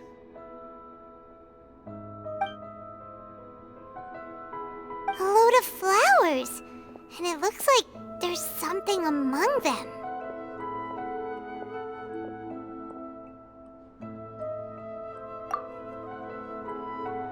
These are King Deshret runes. They left something behind.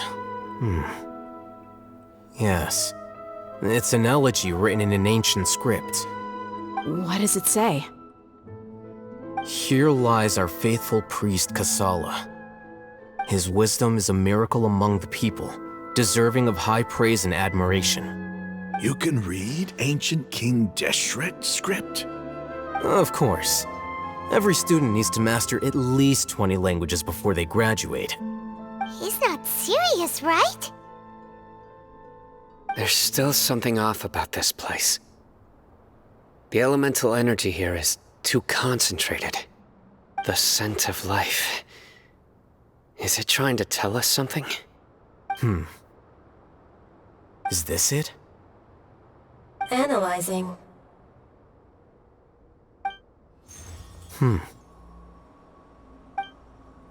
There seems to be a hidden message among these skeletal remains. Excellent. There's a device from King Deshret's civilization in this gravesite. I'll transmit the information over and project it for everyone to see. Isn't sharing knowledge against the Academia's rules? Yes. However, under the circumstances, I'd prefer you to see this for yourself. You'll understand after watching it.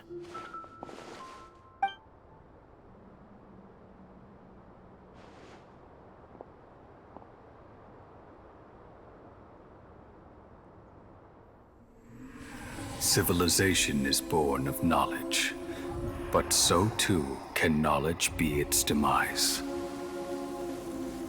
A disaster caught us unaware. It was knowledge that did not belong to this world.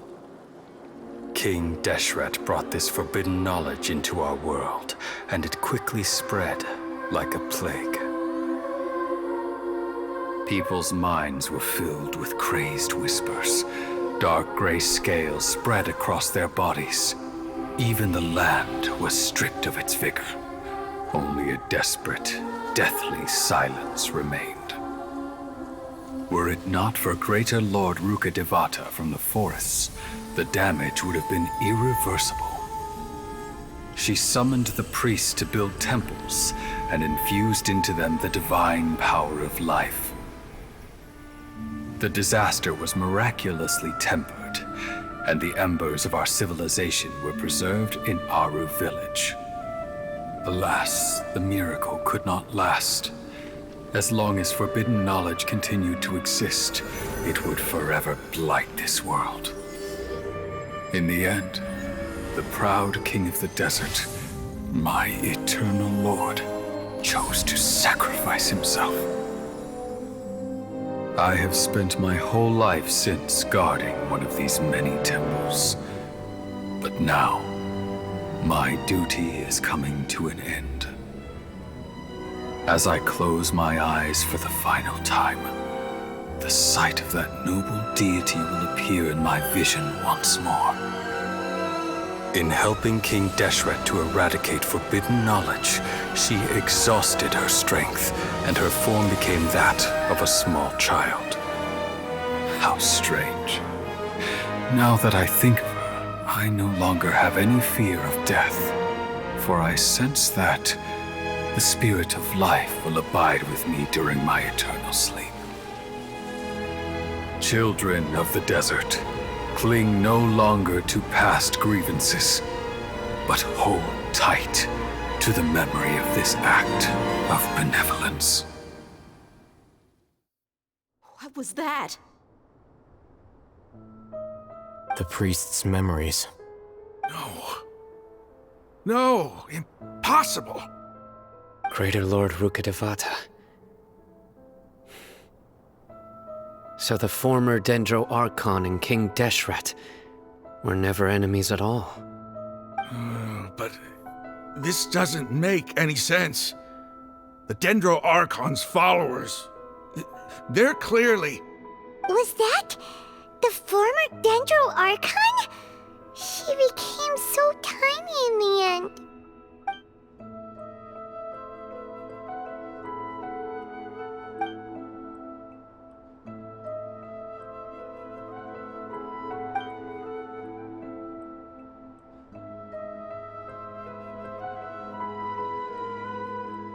You might be distrustful of the Akasha, but there's no reason for you to doubt King Deshret's technology. You've just witnessed his priest's last words. I've never heard about any of this before. The surviving followers of King Deshret all gathered in Aru village. Our god did not make mistakes. We refuse to believe any of the rumors. King Deshret's death, the all but total annihilation of our civilization, it was all Greater Lord Rukkhadevata's doing. We saw her as nothing more than a traitor, who stabbed us in the back in our moment of crisis. Just like us humans, fighting, feuding, double-crossing each other to survive in the desert. You were blinded by your prejudice.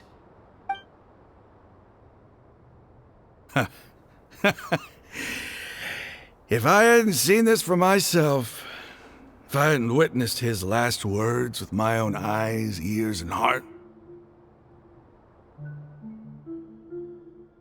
how could I ever begin to accept this? The truth is so far from what I've always known. Am I really supposed to believe that after all these years, all this time seeking revenge, suddenly now my enemy is my savior? Raman, that's enough. Give it a rest. You're starting to make a fool of yourself. Dia, tell me, my Aramites and I, what are we even fighting for?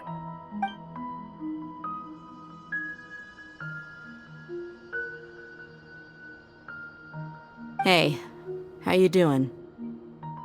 I'll live. Thanks.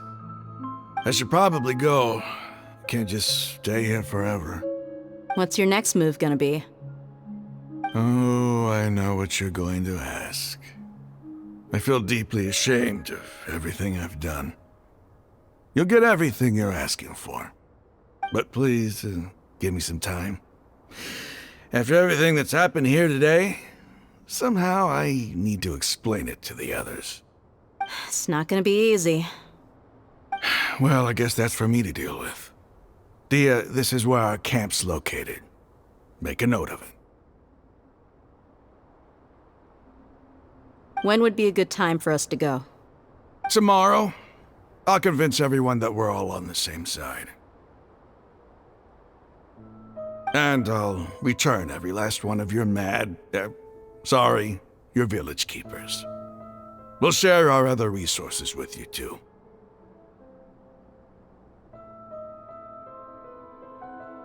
You seem to finally understand that our true enemy is the sages. Yes. The gods never gave up on anyone. It's the people responsible for all this that need to face the consequences of their actions. That must have been rough, but he seems to have figured things out now. Raman's no fool. Being the leader of your own faction in the desert is no easy feat. It's too bad he was held back by his belief in King Deshret, But now that that's changed, I guess we have a few more people on our side.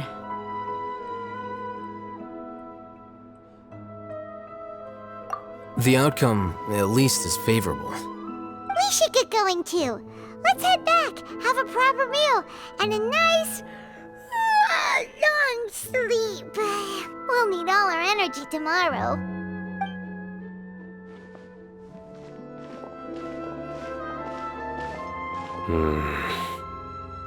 Sino, we're leaving!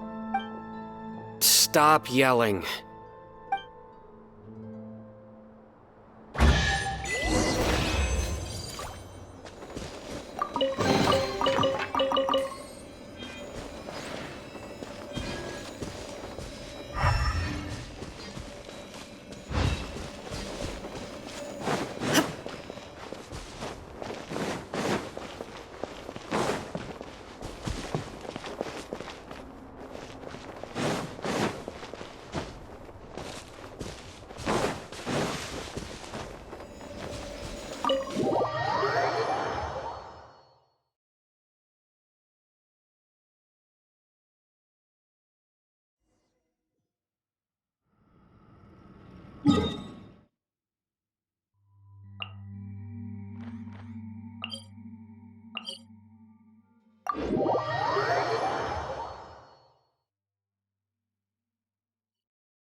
Crumble!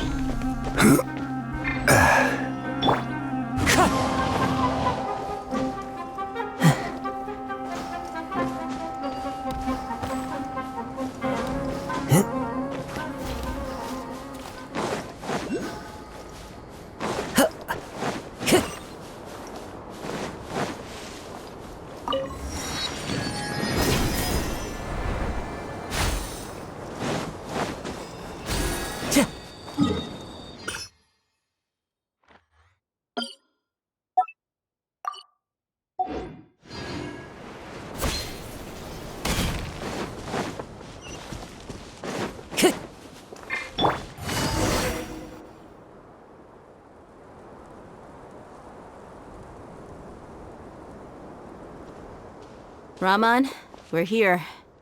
Everything's been arranged. Someone will bring the village keepers back to Aru village shortly. I guess all I can say now is, thanks for agreeing to help. Don't mention it. I think we can both agree you went to hell and back for it. But we share a common cause now. From here on out, we're allies.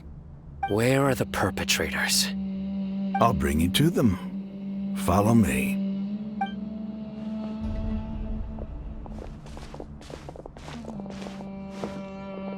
So these are the people who kidnapped the village keepers. Oh no, it's the scribe! There's no need to yell. No one can help you now. been all over the desert trying to find you. That's right.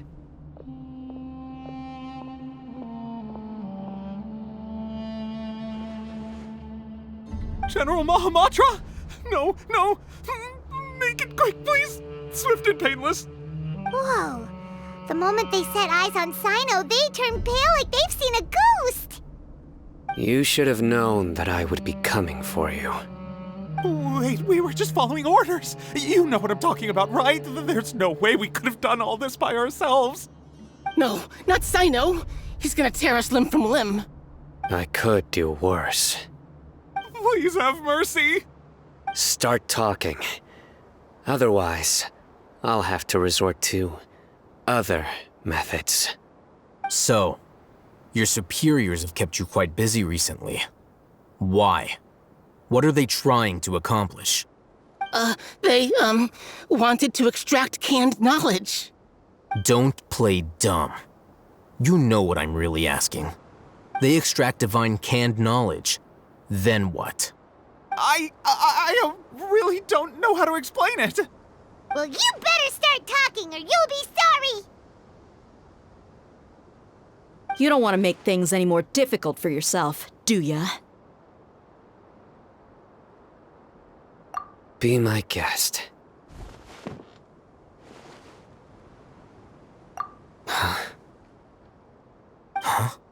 Uh-huh. That sure didn't sound like a fancy metaphor or anything. You're serious, aren't you? How did you know? There's no use hiding it now. Yes, you're right. The Academia is working on an important and potentially world-changing project. They are creating a new god. A god that will belong to them and to the people of Sumeru. It may seem as if Sumeru's academics are thriving, but ever since the death of Greater Lord Rukkhadevata, scholarly breakthroughs have been few and far between. The withering of Irminsul has been getting worse recently. The sages have tried everything they could think of, but nothing's worked. I'm always hearing them say things like, if only Greater Lord Rukkhadevata was still with us. Continue. And then, someone from the Fatui showed up. They called him the Doctor. He brought a gnosis and said he wanted to borrow the Academia's research facilities. The Doctor was previously expelled from the Academia. At first, the sages looked down at him in disdain. But when he said those words, everyone's expression changed. He asked them, "Do you wish to create a god?" This is what the arrogant ignorance at the extreme end of academia looks like. First, the Academia spent a long time constructing a divine vessel, which was based on an exquisite humanoid puppet. After that, they harvested dreams via the Zeb-Zerus Festival Samsara, maximizing the Akasha's output. With the Doctor's help, and the Akasha now functioning at maximum efficiency, they were able to use it to extract the power from the Gnosis and convert it into a divine core. Next, they decided that their new god needed to possess divine wisdom. For that to happen, they needed a huge quantity of divine canned knowledge. It adds up. But how do you determine whether the knowledge extracted is of divine origin? Call it an educated guess? The Academia has been trying to figure out the exact source of the scholar's madness for centuries, but to no avail. Nobody can explain the cause of this phenomenon. Surely you can see what that implies, Scribe Alhaitham. If it's knowledge no mortal can comprehend, then it must be something only gods are able to decipher. In other words, it's the source of the God of Wisdom's omniscience and omnipotence.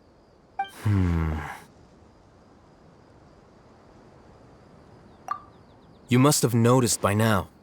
The Academia doesn't care about who their god is. It's the ability to exercise control over knowledge and wisdom that matters. It is as if they are cursed with a desire for omniscience and omnipotence that burns in their blood. Some organisms demonstrate phototaxis, and thus orient their entire lives in respect to sources of light.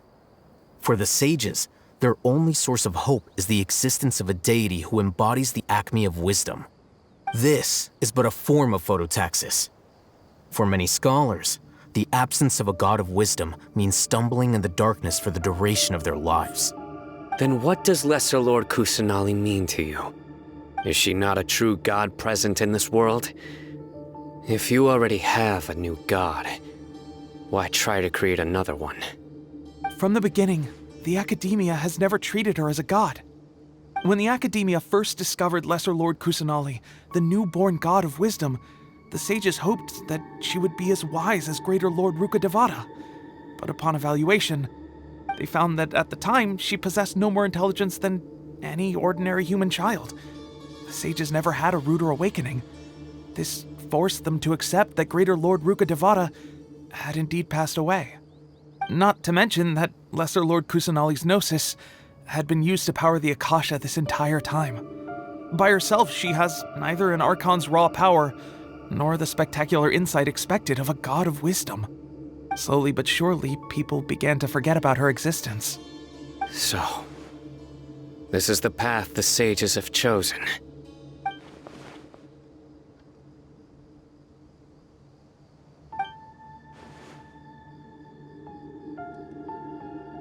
All right, let's try to keep our cool. If everyone's in a bad mood, then let's change up our scenery. Raman, give me a few men to help us escort the village keepers back to the village. And these two scholars, they're coming too.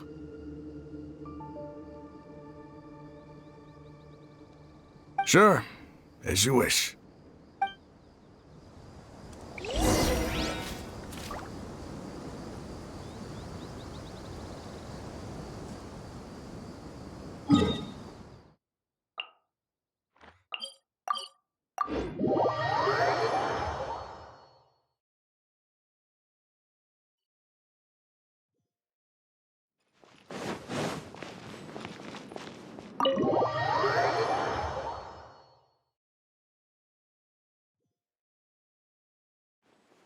The village keepers you've found have all been returned to their homes, and each one has a dedicated caregiver to look after them. The two new scholars are being kept under close supervision, too. Really great work, everyone. The atmosphere is so heavy.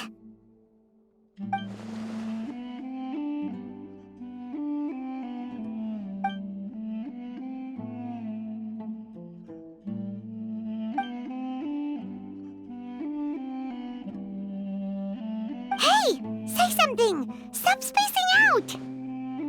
Come on, is there nothing left to talk about? In that case, let's all get some water and try to think about something else. Or I can go fetch some snacks. Oh! Paimon's so coming with you! Do you have any plans, Traveler? Gods above, you're not talking about work, are you?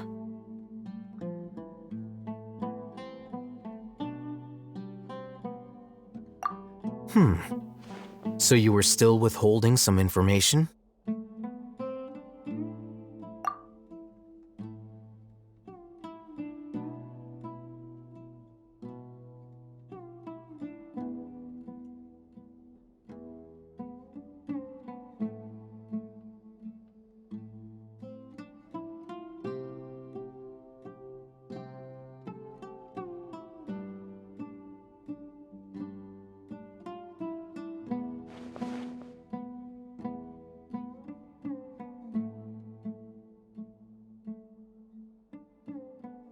Even though we lived through all of this firsthand, it still feels super surreal to hear you talk about it again.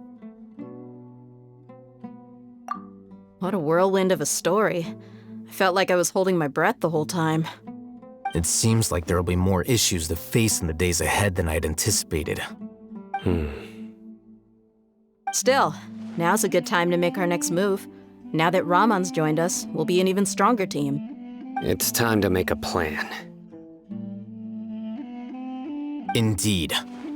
These events are a flagrant transgression of the rules in every sense. We cannot allow it to continue. So, everyone, are we on the same page? Crush the sages and rescue our god. That is our ultimate goal.